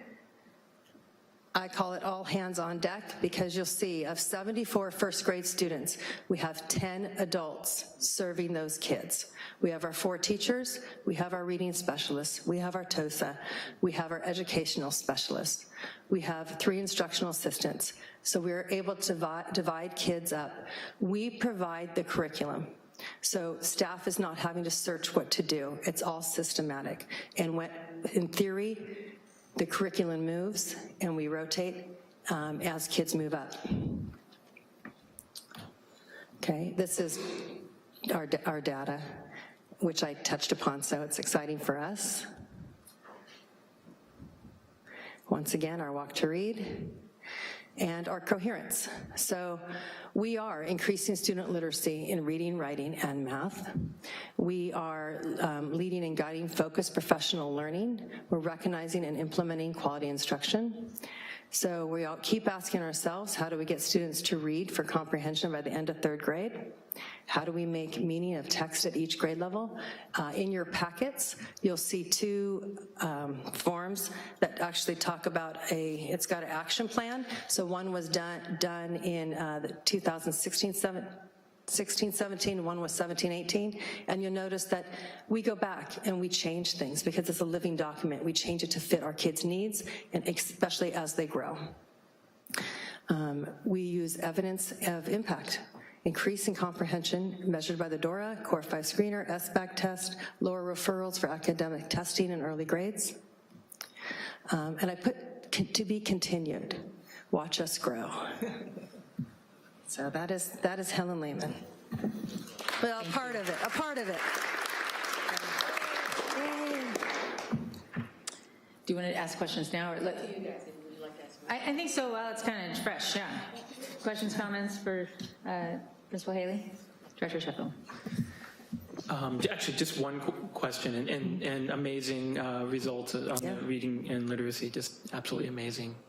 My question is on the declining enrollment. What's your secret? How did the decreasing tardiness, that's what I meant, the decreasing tardiness and the... For SST and IEPs? Yeah. So the program, because what we do is when you're targeting instruction at students and you have small groupings and it's continuous, so we have a 40-minute block for first grade, second grade, and third grade, and it's continued over the years, then we're actually being able to see the kids, and we're saying, oh, well, this kid needs this child needs this to learn. So you have more hands on them, more eyes on them. And so you're able to see, well, maybe this kid just needs one little thing, so instead of going the testing route, we're offering those supports early on. Okay. So when you offer those supports early on, then that's what's helping. Why do we do KA, right? We want to get the early on supports, early intervention. So early intervention has shown so much growth for our site. So the second part was the declining enrollment part. So have you, have you seen an uptick? Have you seen of enrollment? Yeah. Over these 3 years, looking. Oh, over these 3 years. So yes, we are always a high-level enrollment school. So right now we're at 515. Okay. Yeah. It's huge. It is huge. Yeah. Director Vaughn. Principal Haley, I want to commend you and your staff, because when we're talking about whole school improvement, it doesn't happen whole school, it happens one kid at a time, and you have done amazing because it's so detailed. And it's every single child, and you have eyes on, it's like laser focus. So the fact that the staff works together and you're all rowing in the same direction, those results are amazing. Congratulations. They are amazing.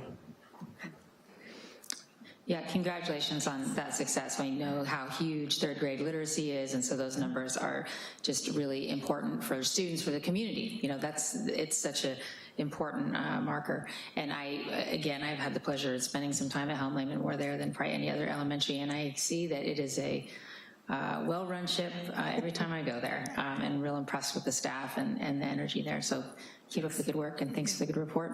Thank you. All right, Comstock? Principal Hendrickson? Are you going to do that for me? Or? I did. Oh. Are you, do I put it on through here, or? Okay, just a sec. Can you help me? Okay. Yeah. Mm-hmm. Hey, Sam, this is you. All right, cool. Take it off. Good evening, board members and superintendent and everyone in the audience, and what a great honor to be able to present some of the work at our school. This is my 8th year as principal, and we've really developed a very cohesive team of very dedicated educators who are very committed to not only the school, but the Northwest community. So can't help the pictures and the purple and gold in here, you notice. The LCAP goals that obviously you know from the district, and I think this is a different PowerPoint than my abbreviated one, so I might abbreviate this just a little bit, okay? You know our theory of action. Here is our site council members, and we have a really dedicated group of students and parents and staff that come together, on a monthly basis to really create our goals. And so our first goal aligns with the college and career readiness goal, and I'm going to be focusing on goal B, to provide support to cultivate measurable student growth in literacy tonight. And we also have our school goal 2, which you have a copy of some of the results there, of building a strong school culture through through community engagement and activities, and I think the important thing to note there is that when I started at Comstock, our enrollment was at 296. Today we're at 447, so it's been really an amazing faith back into our school from the community. You know our inquiry cycle, we work at analyzing evidence, we want to determine what our focus is based on that evidence, and then we have to figure out how to implement and provide support. There's the rub so many times, to figure out how to implement and then to analyze the impact of our actions. Over the past few years in Goal 1, we've looked at elevating our instruction as a team, engaging students more in the lessons, and then understanding what it means to define and support mastery. I'm going to skip this right now, but I'm going to go into this literacy goal, which is we analyzed our Let's Go Learn profiles for our students in literacy, and we saw something very interesting with the Let's Go Learn data.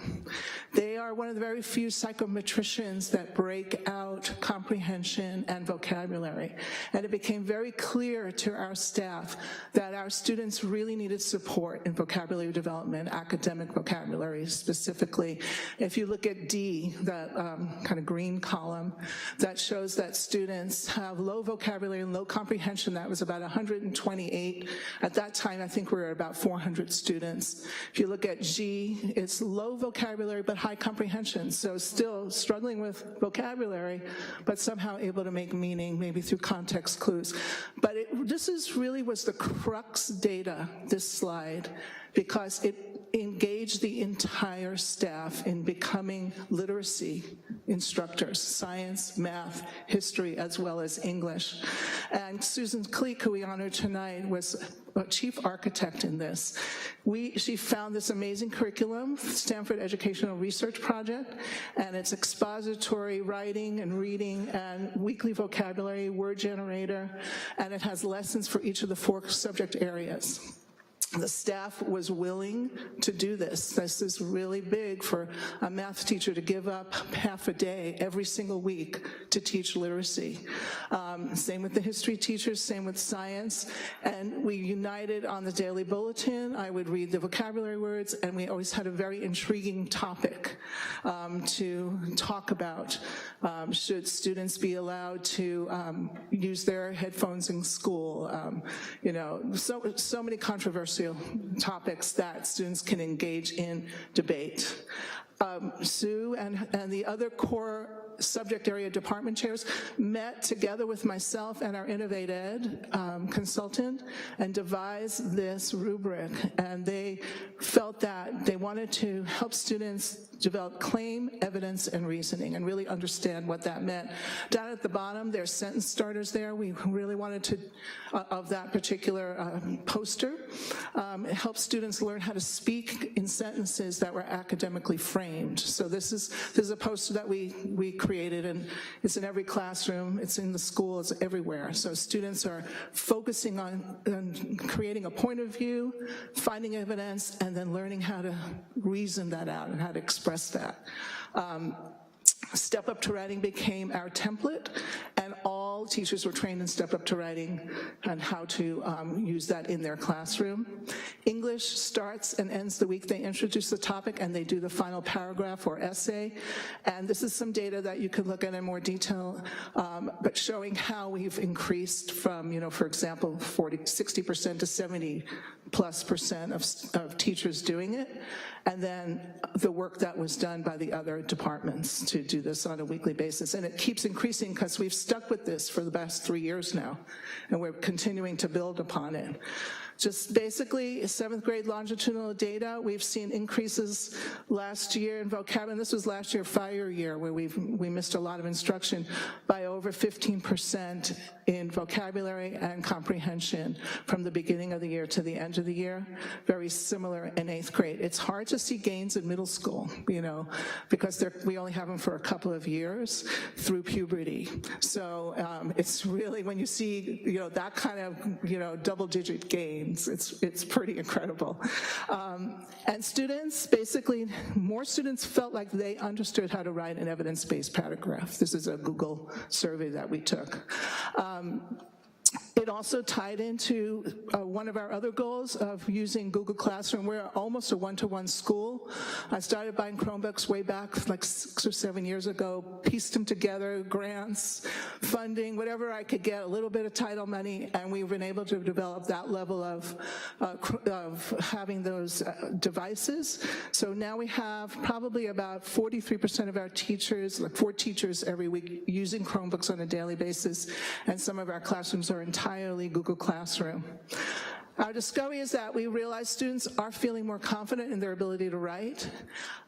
We've been able to use expository-based, interesting articles that evoke a point of view that make them want to talk about what they think, and we've been able to see gains in their vocabulary. So this goes on to goal 2, which I'm going to stop here now. That wasn't originally what I was intending to do.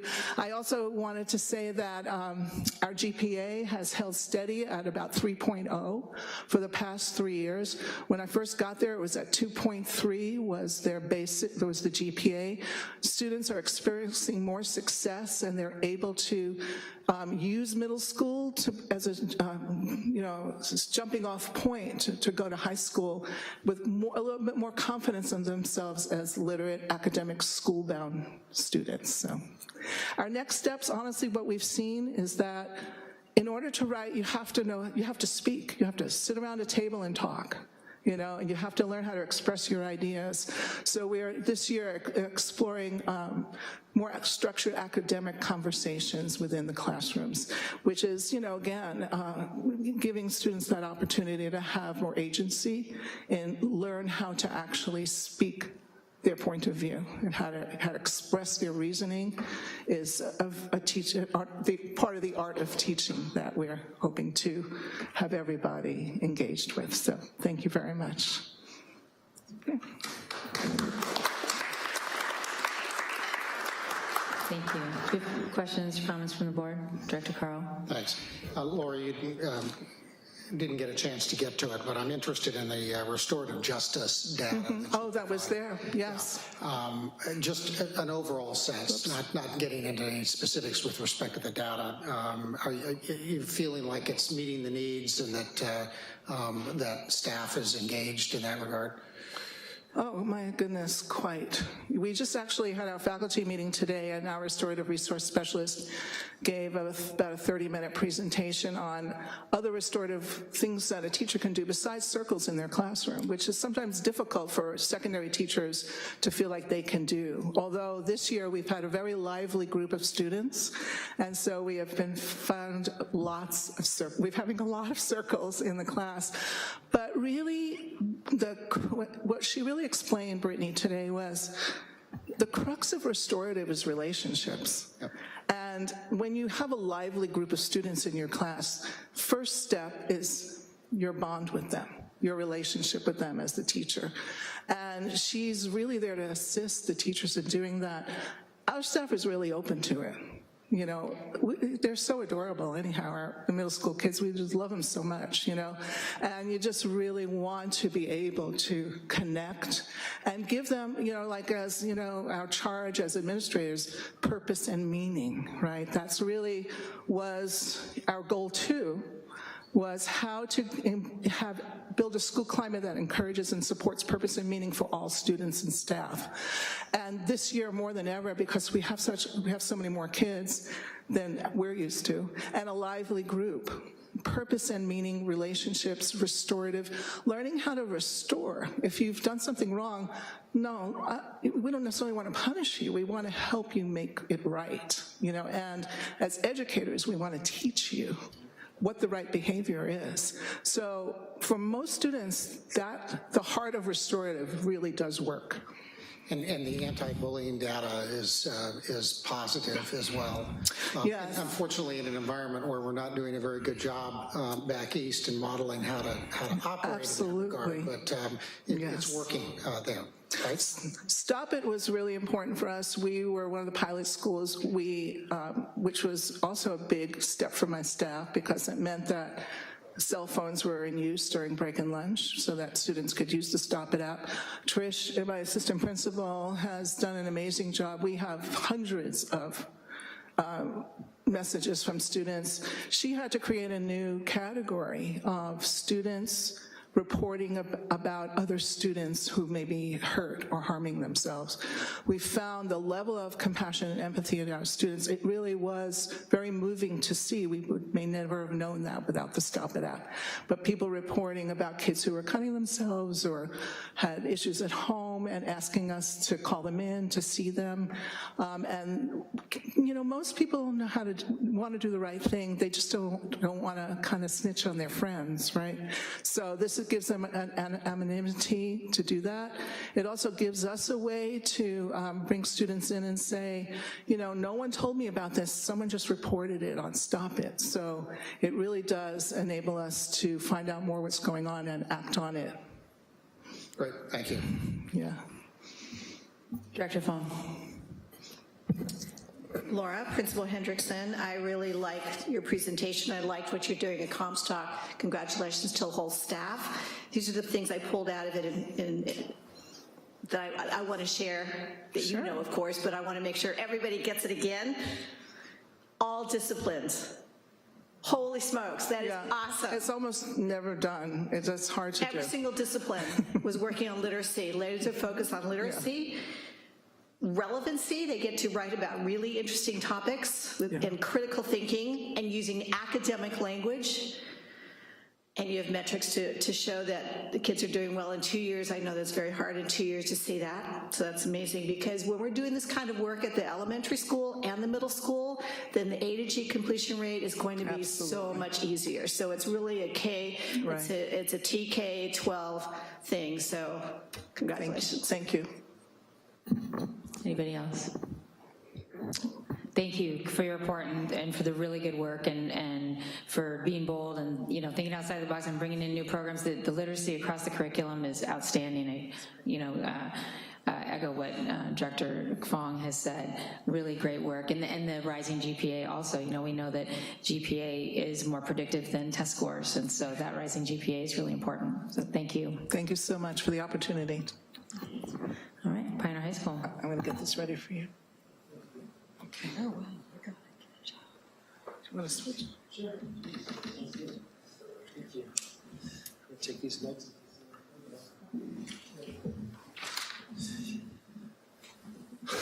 Well, good evening.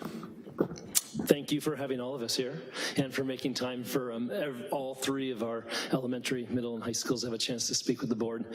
I think we all realize in sitting here that you see a multitude of different issues and a multitude of different educational complexities before you. So if we can tonight shed a little bit about all the work that happens in the district that then coalesces in student experience at schools, I think we've done some service to helping you kind of see how all your decisions contribute to the quality of what students get in Santa Rosa City Schools. So that's what I'm going to try to endeavor to do in following my two colleagues. So first I want to begin. There's a picture of Pioneer High School, yay. But in that building are many of my colleagues, and then across the district as well, and that includes all the way to all levels, elementary and middle, and all the way to the board and to our community. So I do really believe it's a collective effort. And I cannot thank my colleagues enough for what they do on a daily basis. And should I tonight misstate anything or put anything in a way that's not clear, that's my fault solely. And I hope to do them well by representing them and all the hard work they put in. So it is really on behalf of the Pioneer High School staff. It's not just hopefully my ideas. And we do have, like all the schools, multiple members. I believe Florentino Garcia is here. He's been a multi-year member of our school site council, and leadership is built collectively, and he helps, and he's one of multiple members who helps our school kind of be guided, and I really appreciate everyone's efforts who take part, especially our students. They're fun. Also, we have our officers that serve, and we have parents that come and speak to and take part in district and school site groups, and they're all appreciated. For sake of time, since I want to stay under 3 hours, I'm going to just skip a few things quickly. We've seen the LCAP goals before, so I'll go ahead and just move through those. Our goals focus, and it seems like to me a very nice sequential pattern, focus very strongly in the academic form on viable argument writing, or the ability to take a stand, use evidence, and be able to argue something. Of course, usually, in most cases, you're not taking apart a verbal argument, though that happens. A lot of times you're doing reading comprehension. And so without Helen Lehman's work, it's almost impossible to give students complex original texts and have them dissect it. At the same time, if they're not practicing the academic vocabulary and the sentence structures and the ways to go ahead and approach putting that into writing, and even getting glimpses into putting together a viable argument writing at Comstock, to engage students in it would be a jump from 0 to 60, right? It would be a leap. But as we said before, and Ms. Close, you just made the point, it's about sequential growth, and Ms. Fong, you made the point over time to help students become better. And our second goal is about making sure students successfully complete A through G courses as much as possible. The theory of action is as it was, you've seen it before. I think there's something really important in there, and I'll go back to it in case in my opening you missed it, and I'll slow down for the soothing part that Ms. Close mentioned. Here we go. Leadership is really the capacity of all of us to engage in all the activities that are up there. And they're not done by a single person, and they're not done by a single member of a board or an administrative team or a district office team. It really is kind of all of us thinking about how we inhabit and exhibit leadership each day in the decisions we make around those topics. So it isn't just a cycle, it's a daily way of being. And in an existential way, that's for you, Mr. Edson, it doesn't necessarily mean it's easy to do. So I always say the best teaching is the teacher in the moment who's making a judgment about how to do something with the curriculum they plan based on what they're seeing, and they're adjusting mindfully, and they're literally having a conversation in their head that no one hears about what tactical, pedagogical moves to make and when, based on what they want students to be doing and how they can help them grow. And that should represent in some sense how we're all doing with education. And it is the challenge and why we find ourselves often getting stuck and feeling obfuscated by the issues we grapple with. It requires consistent self-metacognition while making important decisions about learning and growth. Difficult to do.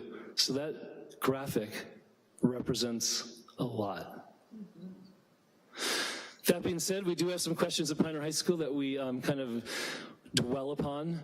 One is kind of improving those writing and thinking skills. We think that can happen in multiple venues, but we have banked on the idea of STEAM, or STEM education, as being a major part of it. We know that language development, which is a great opportunity, never means that you have a student who doesn't have a rich background. It just means that there's basically some logistical part of the day that's kind of interfering with their ability to express maybe or interpret things as deeply as you would like. And so we believe we can't forget that's going on in students who we call our English learners. We need to make sure we're being cautious for them if we're going to ask them to academically engage. And 4 is just thinking about how we structure school time, how we structure our time with students and what we do with it. So we have used some things to decide where to go. One thing was shared with us from Innovate Ed a few years ago, and our staff in multiple ways kind of looked at, and it's not as big as maybe it needs to be, but in the center of math and science and English language arts and the move to the Common Core that's been happening over multiple years, you have this focus on a core of knowledge, but you also have it based around reading and writing from evidence, and you have it based about the ability to argue. And I think we would claim at Pioneer High School, tell me if I'm wrong, Mr. Garcia, that we want our students to not only be able to do that in the academic classroom, but we know that they walk out the door and they're academically engaged citizens, and we owe it to each other to make sure that people can parse through, sometimes poorly put together, but oftentimes densely put together arguments and perspectives about the world, and we want them to be contributing members. And if you can argue and think and construct ideas from evidence and multiple sources, you're giving people the opportunity to engage in the world at a high level. Number two, another thing that kind of drives our inquiry and what we want to do with students is the idea that there's depths of knowledge. I could sit up here and quote you a bunch of information and I might look somewhat reasonably intelligent, but it doesn't mean I actually have the ability to synthesize or create or evaluate something, which is a much higher level. And then also, there's this x-axis on this idea of relevance, which is that if you aren't asking students to apply knowledge, which is really, to me, the deeper definition of rigor, then we're not asking them to do much. So to be able to show a bunch of statistics on something without its importance and then be able to apply that to a real life or multidisciplinary situation is probably the most important. Other things we used, I hate to even put this in there, but I think it's a reality we have to grapple with, and it came out looking a little odd. But you have the state of California in 2017, and you have kind of like a color-shaded diagram of how many English learners are meeting or exceeding state standards. And I think we know across the board that the state of California and multiple states are looking for ways to help their English learners. That's why they're a focus at our school. We need to be aware that they do require extra attention and the extra support. Lastly, another thing that we took into consideration is number 4, which are the A through G requirements at a glance. Over the last few years, I've had the benefit with my colleagues, Laura, I've been working very closely with Elisa. We've been there with our principal meetings, and we've really had conversations multiple times about equity and access. And over time, that caused us at Pioneer High School to feel a professional obligation multiple years ago to implement classes that were for college and career readiness and to get rid of anything labeled RAID classes, et cetera, going back 2 or 3 years. And so our decisions to look at grading and bell schedule and support for students are based upon the fact that we know that if we want them to excel at the best, we need to think about different ways to help them get there. Thanks for going with me on the ride so far. So, next up, cycle of inquiry. So we want to look at how can we help students with writing. One of the things we've done is tried to analyze where are they. So there are other pieces I'll show you in a minute, but we've basically last year had about 95% of all of our staff who works with 10th and 8th graders use a school-based built rubric on viable argument writing. And the first semester didn't happen because obviously there was many interruptions there that we couldn't predict. But in the second semester we did collect that in the spring. And we saw they kind of were in a low 3, which we have a 5-point rubric. And so the 1 is kind of your basic and the 5 is your highest. And that is in here in just a minute. Also, in a cycle of inquiry, not only do you have the data, but you have kind of like where you want to go. So of course we'd like to see students increase their ability. And what you find that they could use the most is most teenagers do a great job of stating a point of view. They've got a point of view. And they've got a sense of what they want to do. But how they use the data and evidence really delicately involved with like expanding their point of view so it has some depth to it, in reference to the previous thing about studying fire. You know, to add real depth, you need to have students kind of grapple with that. So we found our students in the reasoning and the evidence use, they get lost a little. It's difficult to marshal those pieces in a very thoughtful, constructive way and really make a point well entrenched with thoughtful, deep analysis. So we realized to get them there, that's a place we're gonna have to pay some more attention. In this cycle of inquiry, that's a place we need to go. So our metrics for growth are based on things like our school-based built rubric, which includes a claim, evidence, reasoning, grammar. Reasoning at the top means there's meaningful, logical, persuasive ideas. And so this lays out kind of a collective, holistic, agreed-upon way of looking at student work. So you're not getting disparate elements of evaluation to fall into how you collectively understand where students are at. And that's how we determined they were at a low 3 overall in multiple places. Also, we know that we need to continue doing things, so we've revised some of the materials around writing, and we use the resources. Our district has some great resources. We have Casey and Ruth Moore, and they are individuals who are amazing. They work with the Bay Area Writing Project. They've come to Pioneer High School last year. They're gonna arrive again to work on thinking before writing, so I think there's a correlation between Comstock and Pioneer there. And we try to use them to help us grow and develop. So we want students to be doing some more of that depth thinking and that in-depth analysis before writing. And we would like this year to have both a pre and a post assessment, so we'd like to have some data for this fall and some data for the spring on student writing to see where is it at and does it grow, especially with the changes we're making. So here's an example of something we collected last year. So it's one teacher's grid. It gives you the average rubric score that I just showed you for students and where they're at. It tells you what grade level and what kind of class type they're in. And then it tells you strengths and challenges directly from the rubric. So we're not using new vocabulary or confusing the evaluation language. We're using the specific tool we've built together to really communicate about how students are doing. So remember, we collected 95% of our 9th and 10th grade teachers across all disciplines. Doesn't matter if a student's playing a flute or, you know, if they're in an English class proper. They turned in scores and information for writing that collected the holistic view. So I threw this back in to remind us, we had a focus on viable argument writing, but we believe we can do that through multiple ways, and we have multiple layers to pay attention to. One is we believe through STEM, we call it STEAM for the arts involved as well. By having that as part of our curriculum and having students automatically engage in cross-interdisciplinary thinking and learning, and asking them to write about that, they're going to improve almost inherently their ability to express themselves more complexly. And of course, just like Comstock that we're seeing, things that are relevant are usually connected to real world problems and really complex things. So if you look at STEM or STEAM, focused articles, readings, projects, you see that they get pretty complicated. They have multiple levels and multiple disciplines. Also, we meet together around our English learners, and last year we started kind of doing specific focused meetings with English learners and their families and writing plans for them and making goals for them. Those goals are around reading comprehension and about writing and making sure that we track how they're doing. Last year we were a little uneven in actually following up at the end of the year with the families to make sure that they'd grown in the ways we hoped. This year we plan to do that. But so you meet around how a student's doing, you say they could use some extra support around language development, and then what can we do to get them to develop this and present this? Here are some goals that we'd like them to achieve. You work with the family, and then you articulate that to the staff members who work with them. So that brings us to a page of many things, but I think the key ones here to remember are the following: viable argument writing focus. Inquiry questions. It's not just about writing. I think we would all agree that the ability to articulate oneself in writing well demonstrates an ability to think deeply. There's lots of kind of theory of action embedded in that. I think one that's really key to me is you look at professional growth in connection to quality instruction, and that comes from that really careful, precise process of thinking about how students are doing, what tools you use to analyze them, how you give them feedback, and how you look at it yourself.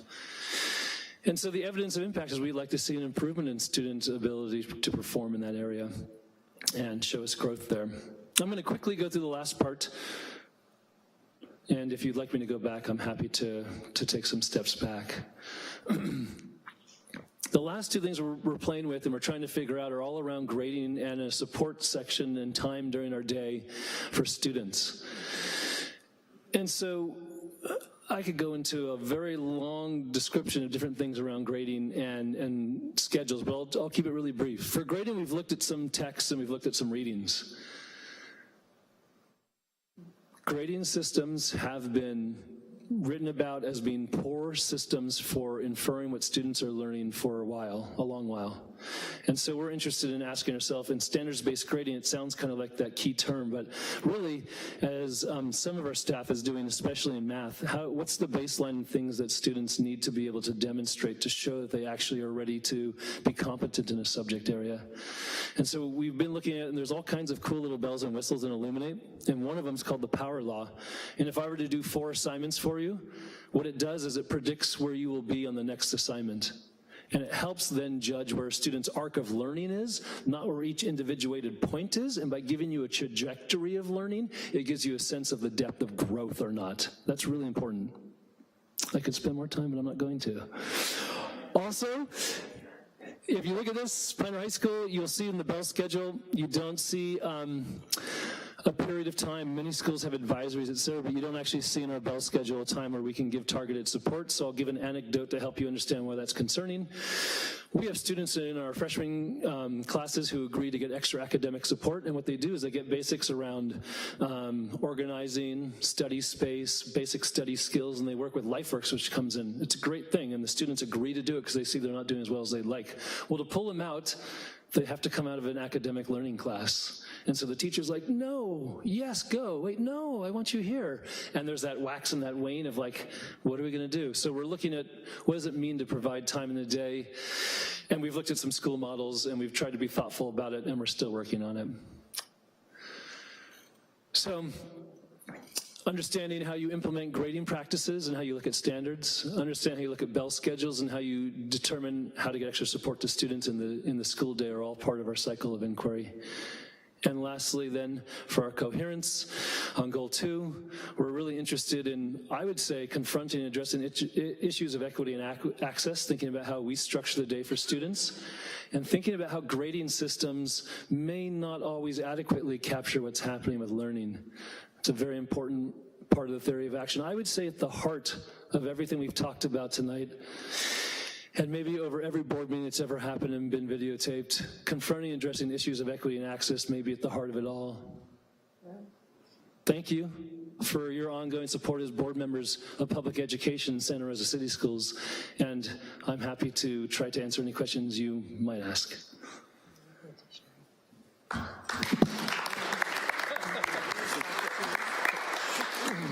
Questions or comments from the board? Tim. Everyone's awestruck. Oh, Director Fong.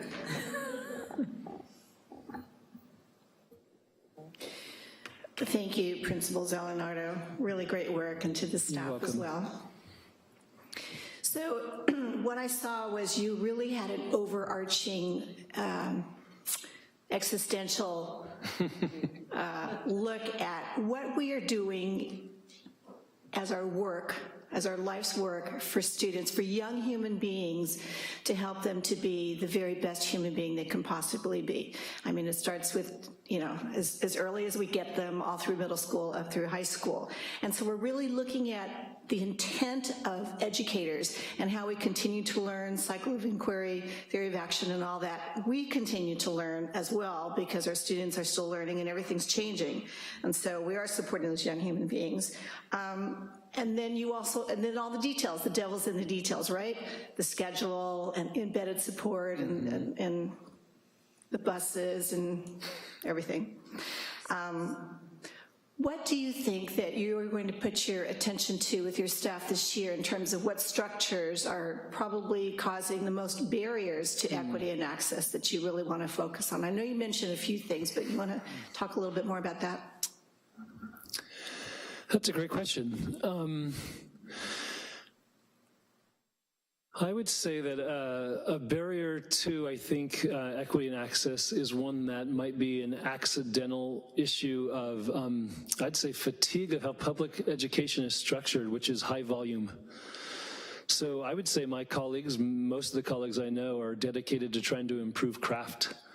And so what you look at is how do you create space and time to create the ability to look at one's craft and make informed judgments about how to improve your work, while also trying to be responsive to all of your individual students, all the individual parents, and trying to really be thoughtful and methodological about contacting people and referring students for SSTs if you need to. So I think it's the continued need to say, I want to improve this, and so one way that we do that is we give teachers the ability at Pioneer High School to kind of indicate their own areas of growth in connection to our school goals. A lot of time they revolve around releasing themselves to plan with other teachers, to look at student work, or take extended time to do that.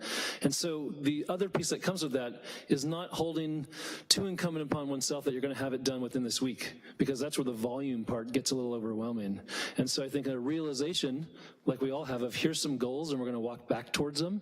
And so I think there's that always that tension of making sure you're making that progress without expecting it to be like, I always call it instant oatmeal. You can't add water and expect in 5 minutes it's done. To be thoughtful about how you, like that rubric we've redesigned from a 3 level to a 5 level over the course of a year and a half based on feedback and information. So to be thoughtful about those things is a matter of kind of specific, thoughtful planning and time. Does that help a little bit?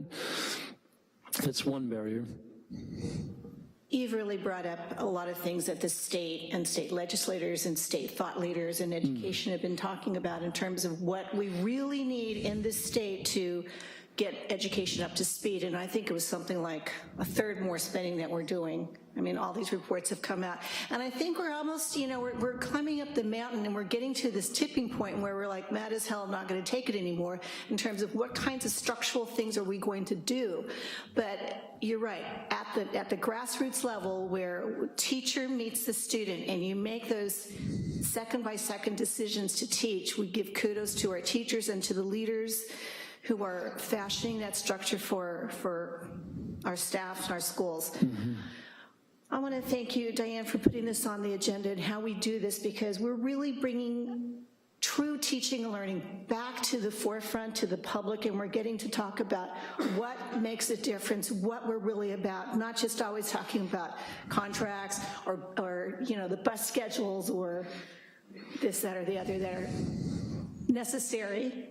That's our job, but also this is our job, and shedding light on that and bringing it to the public in terms of the nuts and bolts of how we teach children and how we learn, and the really tiny little things that teachers have to do every single microsecond of their workday, and then beyond their workday too. Yeah, it's nice to spend some time on that. Yeah, good point. Anybody else? Well, I will thank you for your report and your good work. I already said a lot about you earlier, but thank you. It was very kind. I really appreciate. I really appreciate your attention given to English learners. I really appreciate your focus on citizenry. If it were up to me, we wouldn't say we prepare students for college and career, it would be college, career, and citizenry. Yeah. So I love your focus on that. And all three of you I know are real focused on equity and access, but I liked, Tim, how you called it out. I think 4 times in your presentation you said equity and access, because we can't say that enough. You know, that's needs to be our focus as a district, and I think it is our focus in the district, but we need to all remind each other and be constantly talking about equity and access. So I really appreciate that was part of it. And, you know, I really appreciate that the superintendent brought this forward too. I think this is really important, and, you know, the biggest impact we make on kids are in the classroom, teachers, and then our principals leading those teachers, and principals' jobs are really hard. You're focused on the teaching and learning, that's like ultimately your goal. At the same time, you have to run this physical plant. You have to supervise a whole lot of employees that some are teachers, some are, you know, admins, some are custodians. You need to interface with parents, teachers, and then have the district office on the other side. And, you know, it's a really complex and hard job. And so I, you know, applaud you for wanting to do it and for continuing to do it, even just that, but doing it so well, all three of you. Well, and I think I speak for all three. If I don't, cut me off. I go back to saying that leadership, thank you, by the way, for recognizing my colleagues and myself, but I do really believe it. Each person at each level is dealing with nuanced things, and the levels we can think of more as horizontal than hierarchical, and in each of those we're all trying to kind of live up to our best selves for students, and it takes all of us lifting. And I just want to say, you know, just seeing all your lovely, friendly faces out there just made this a really enjoyable experience. Really want to thank all of you for your support of our schools. Yeah. One more thing, you know, people vote with their feet, and all three of you, your schools are showing that people are voting that they appreciate the work that you're doing. And Pioneer, you know, you in specific, just in terms of the increase over the past 4 years, I think it's more than 10% every single year. So, you know, when people get to choose where they go to school, the fact that they're choosing Pioneer more and more and more says a lot. And all three of them. That's true. All three of them. Yeah. All three of them. We gain the benefit of all of the hard efforts before us. Yep. All right. Thank you. Thank you. Have a nice evening.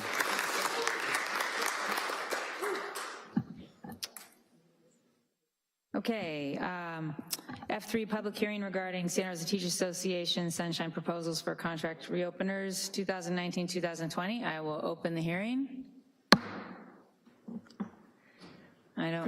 President Close, I do have to make a correction on the openers. It says Article 8 transfer is actually Article 13, so I want the record to show that. Thank you. I don't have any blue cards, so I will close the public hearing.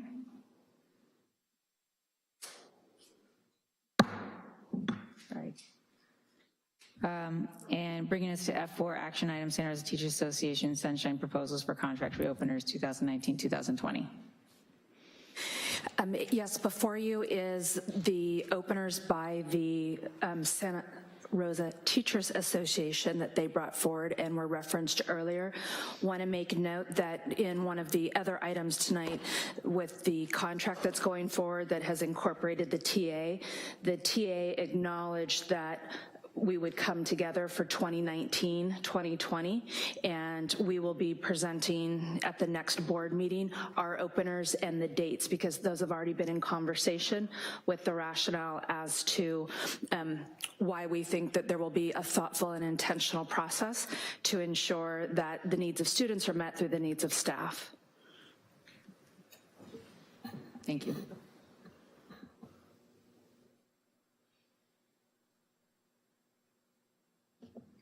You want to move? An action item. That's fine. So no motion. I'll move approval with the amendment of the Article 8 to 13.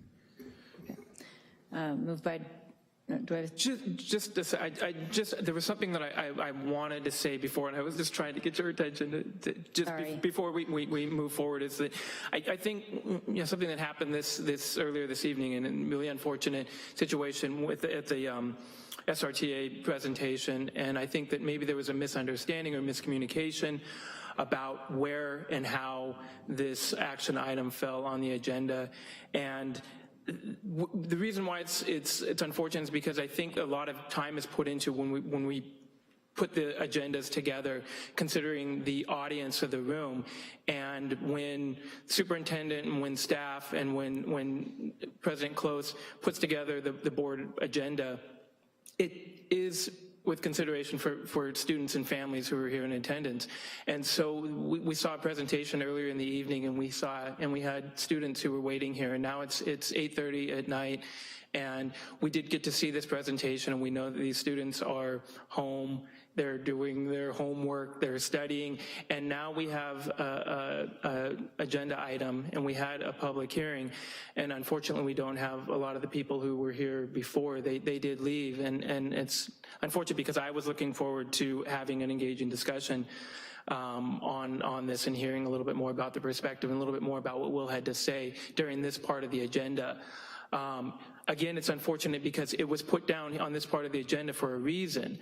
And again, to the credit of President Close and staff and Superintendent Kadamara, is that we wanted to see a presentation from students. We wanted students to be able to speak and then get home. And so the timing-wise, it just didn't work out that way. And now it appears as if we might have some hurt feelings. And I just wanted to address that before we vote. So that's all I wanted to say. Thank you, Ed. We do try to organize things so that anything that students and staff are involved in with presentations that go first, and so that they can go home, and that it is efficient, and that we talk about things when we're supposed to talk about things when they come up, so that we can move through the agenda. Yeah, I appreciate that. Okay, so we have a motion by Director Carl. Was there a second? Second that. For a second. Okay. Moved by Director Carl, second by Director Fong. Roll call vote, please. Director Carl? Aye. Director Fong? Aye. Director Christoph? Aye. Director Pugh? Aye. Director Sheffield? Aye. President Close? Student Board Member? Aye. Okay, motion carries. Bringing us to F5, public hearing regarding sufficiency of textbooks or instructional materials for 2018-2019, grades K-6. And I will open the public hearing. I don't see any blue cards, and so I will close the public hearing and move on to an action item, sufficiency of textbooks or instructional materials for 2018-2019, grades K-6. I'll move approval of resolution number 2018-19-023. I'll second. Moved by Director Carl, second by Director Pugh. Roll call vote, please. Aye. Director Pugh? Aye. Director Christoph? Aye. Director Fong? Aye. Director Sheffield? Aye. President Close? Student Board Member? Aye. Okay, motion carries, and that brings us to F9. Approval of resolution of support for Measure N, the City of Santa Rosa's acquisition and improvement of affordable housing. F7. I'm sorry. Sorry, F7. Oh, we're on F7. This is rough. Thank you. How did that? You're just trying to move it along, that's all. I actually am just having a hard time reading this, and I keep skipping over things, which is the second time. All right, I'm so anxious. So many public hearings. Public hearing regarding sufficiency of textbooks and instructional materials for 2018-2019, grades 7 through 12. Sorry, 7 through 12. I didn't mean to skip you. So I'll open the public hearing.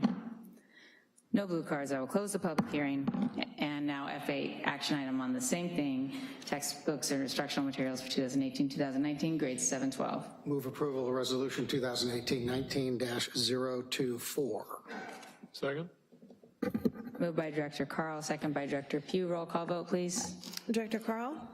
Director Pugh? Aye. Director Christoph? Aye. Director Fong? Aye. Director Sheffield? Aye. President Close? Aye. Student Board Member? Aye.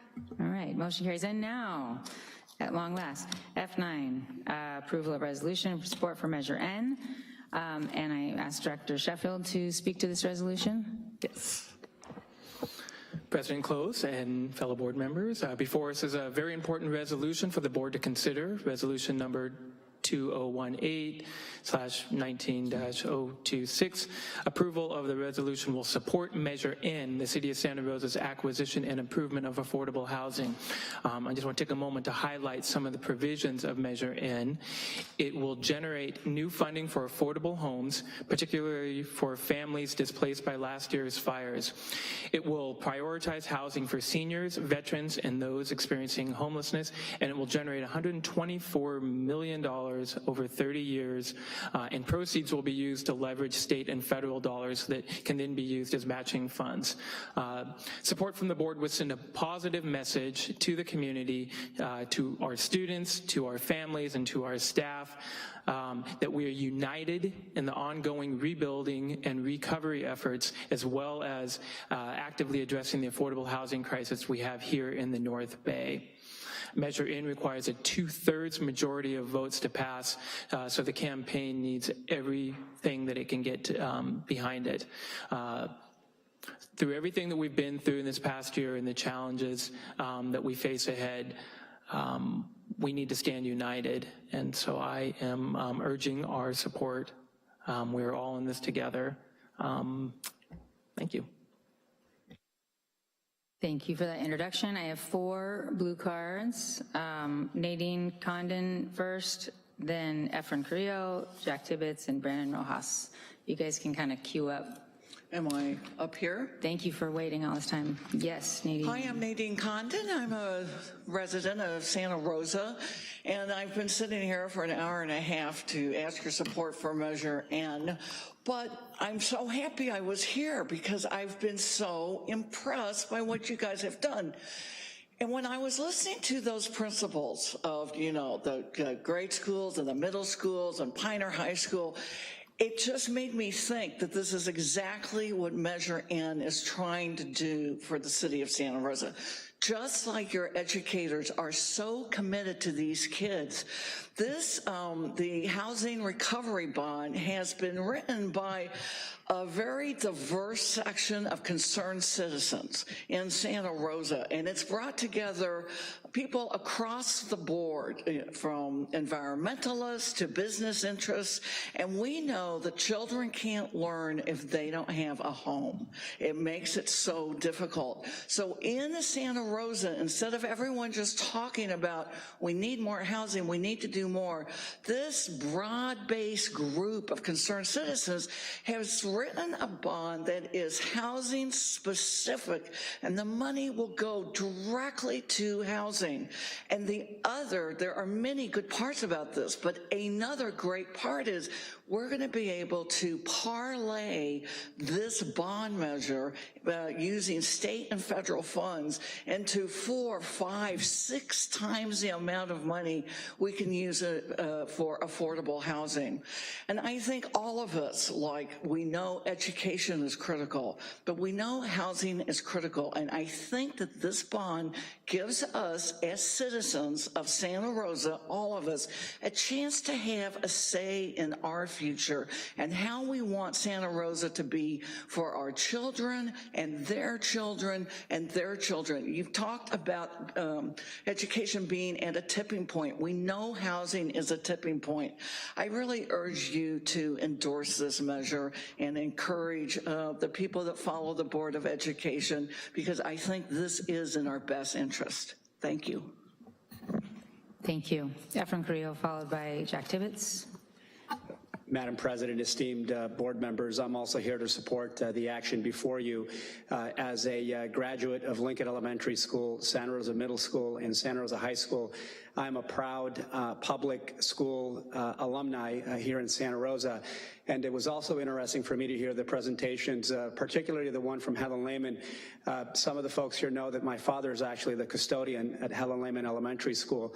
And acknowledging the stories that I hear from him about the families that are served by the school district. Many of the families are struggling to find adequate and affordable housing. Many of the families are struggling to stay here in this community, and many of our children facing the challenges of living in very difficult socioeconomic experiences. We know the pillars of quality of life are education, shelter and housing, and access to health care. And we're simply here inviting the school district to join us in this effort to try and provide the tools in our community to ensure that we have safe and affordable housing for more members of our community, in particularly our students and their families here in Santa Rosa. So I will be brief. We would urge you to please join us in this effort. It will not be the only effort to promote housing in our communities, but we do believe that housing is vital and critical to our children's successes in our educational institutions. Thank you. Thank you. Jack Tibbetts and then Brandon Rojas. Honorable members of the board, my name is Jack Tibbetts. I have the pleasure of serving the city of Santa Rosa on the city council. And one of my charges as a council member is to bring about more affordable housing. The city of Santa Rosa, 85% of our residents in a recent city-issued poll believe that affordable housing is the most pressing issue facing our city right now. Our ability to live happy lives, healthy lives, to be able to keep our children in the same school districts all stem from the ability to put down roots in the community with which you live. And Measure N is exactly trying to do that very thing. If passed, it'll generate $124 million in local revenue for affordable housing construction. But when you actually look at the opportunities to leverage state funding, like No Place Like Home, Proposition 1 money, cap and trade money, low-income housing tax credit money from the federal government, we're likely to see returns on that investment of $8.50 for every dollar. And I'll give you a clear-cut example. Alameda County passed a $480 million housing bond back in 2016, and they've issued $79 million of that to projects currently. Those nonprofit developers in Alameda have gone out using local match with the state sources and pulled in an additional $649 million to support those projects. This is a huge investment in our kids and our families and in our future. And I'm here to tell you as a council member, I've been a council member for 2 years now, if we don't pass affordable housing, you have my commitment to continue to do whatever I can to create it, but I do not see anything making as meaningful of an impact on housing as Measure N. I also think it's prudent to let you know that the Santa Rosa Teachers Association have endorsed this. Many education professionals and elected leaders have endorsed this, and we hope that you all will too. And I'm here on behalf of the City Council asking for your consideration and thanking you for it too. Thank you. Brandon Rojas. For your time tonight. My name is Brando Rojas. I'm the campaign manager for the Yes on Measure N campaign. Just want to keep it short because I think all the other members have done a great job of explaining our position. But my main motivation in applying to work for this campaign, I'm actually just recently graduated from college, was to work behind a direct solution for the housing crisis we're all facing in Santa Rosa right now. We saw tonight a group of students that I believe half of them said that they planned on going to the junior college, and we're seeing we can see that, and I've spoken firsthand to students at the JC level that say they want to live in Santa Rosa if they can afford to. And I think that's a really glaring issue in this city. I've seen it firsthand looking for housing. and we want to just create a solution for this problem. And I hope you support us, and thank you for your consideration. Thank you. Okay, bring it back to the student board member. I just like to say that this is something that students think about, and it's kind of hard, but as we're going through school and we're starting to become people and thinking about our future and thinking about what we want to do, this is a fear of ours in this county. And so thank you for this. Thank you. Any other board members, question or comment? Director Carl. First of all, Efren, I didn't know you went to Lincoln. We need to compare dates because my mom taught there for 19 years. I don't know if there's a chance there, but I think you're too young. So I doubt that that's what occurred. And Jack, I appreciate your comments with respect to tax credits. The fact of the matter is tax credits nowadays are such that it only is tiebreakers that win them. And having local funds is one of the critical aspects of those tiebreakers. All that said, I can't support the resolution only because I don't think it's within our charge as a school district. And we are facing, as has been noted before, severe budget issues. We are not adequately funded. The 20 years I've been on this board, we haven't been adequately funded by the state. It's always very depressing because we have really good people that sit on city council and boards of supervisors, and they move up to the state, and for whatever reason, nothing seems to change. And so we have to take it upon ourselves, and we're in the process of having discussions with respect to parcel tax. And whenever I talk to people about that, they say, well, you know, I'm in tax for this, I'm taxed for that, et cetera. And my charge and responsibility sitting on the board is to make sure that education is adequately funded. No cut with respect to the issue of how important it is, and it doesn't bear any relation in terms of how I will vote on Measure N. I appreciate that you're here. I appreciate that you're engaged. I appreciate that our community is engaged. We have our issues that we've got to deal with, and that's what I'm focused on. Yes, okay. Well, it's rare that Bill Carl and I disagree, but when we do, it's very respectfully. But on this, I will disagree. You know, one of the things I've tried to do in the past year or so is really be out kind of preaching to everyone who will listen that, you know, the school district is an integral part of our community and that our success is the community's success, and getting support from the community for our continued success. And, you know, likewise, I think that we need to support things when they support our students and staff, even if they're not directly school related. And our staff needs housing that they can afford. Our families and students need housing that they can afford. And I agree that there's no better way to do this at this time, particularly in our recovery. I think that we are all in this together. And I certainly also hope that the Measure N campaign will be around to help us when we're trying to pass the parcel tax as well, because I know they think that we're an important part of the community. So I enthusiastically support this, but in any case, I need Director Christoph.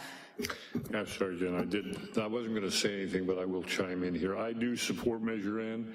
I've been a believer for a long time that a lot of children's lives on the west side in particular, but throughout our district, are interrupted by housing insecurity, and this has been going on for quite a while. My concern with Measure N is that, you know, we have a community where the wealth is very, very unevenly distributed. I have a friend that has 3 homes. And I know a couple of my wife's colleagues that have had to move out of the district because they couldn't afford the rent that went up the last couple of years. So we, as a group, it's a bigger issue. It's education, it's housing, but it's wages as well. You know, we need living wages. We need to have wages that will allow people to at least have security in their rental agreements, if not be able to buy a home. And so that's going to take more work than Measure N, but Measure N is a step I can support. Our parcel tax, I've mentioned it before, the way it's structured is a very regressive tax. If I have to choose between the two right now, I think the district would benefit the district more by passing Measure N. Thank you. Thank you. Anybody else? No, I'll accept a motion. I'd like to make that motion. I'll second. A motion in support?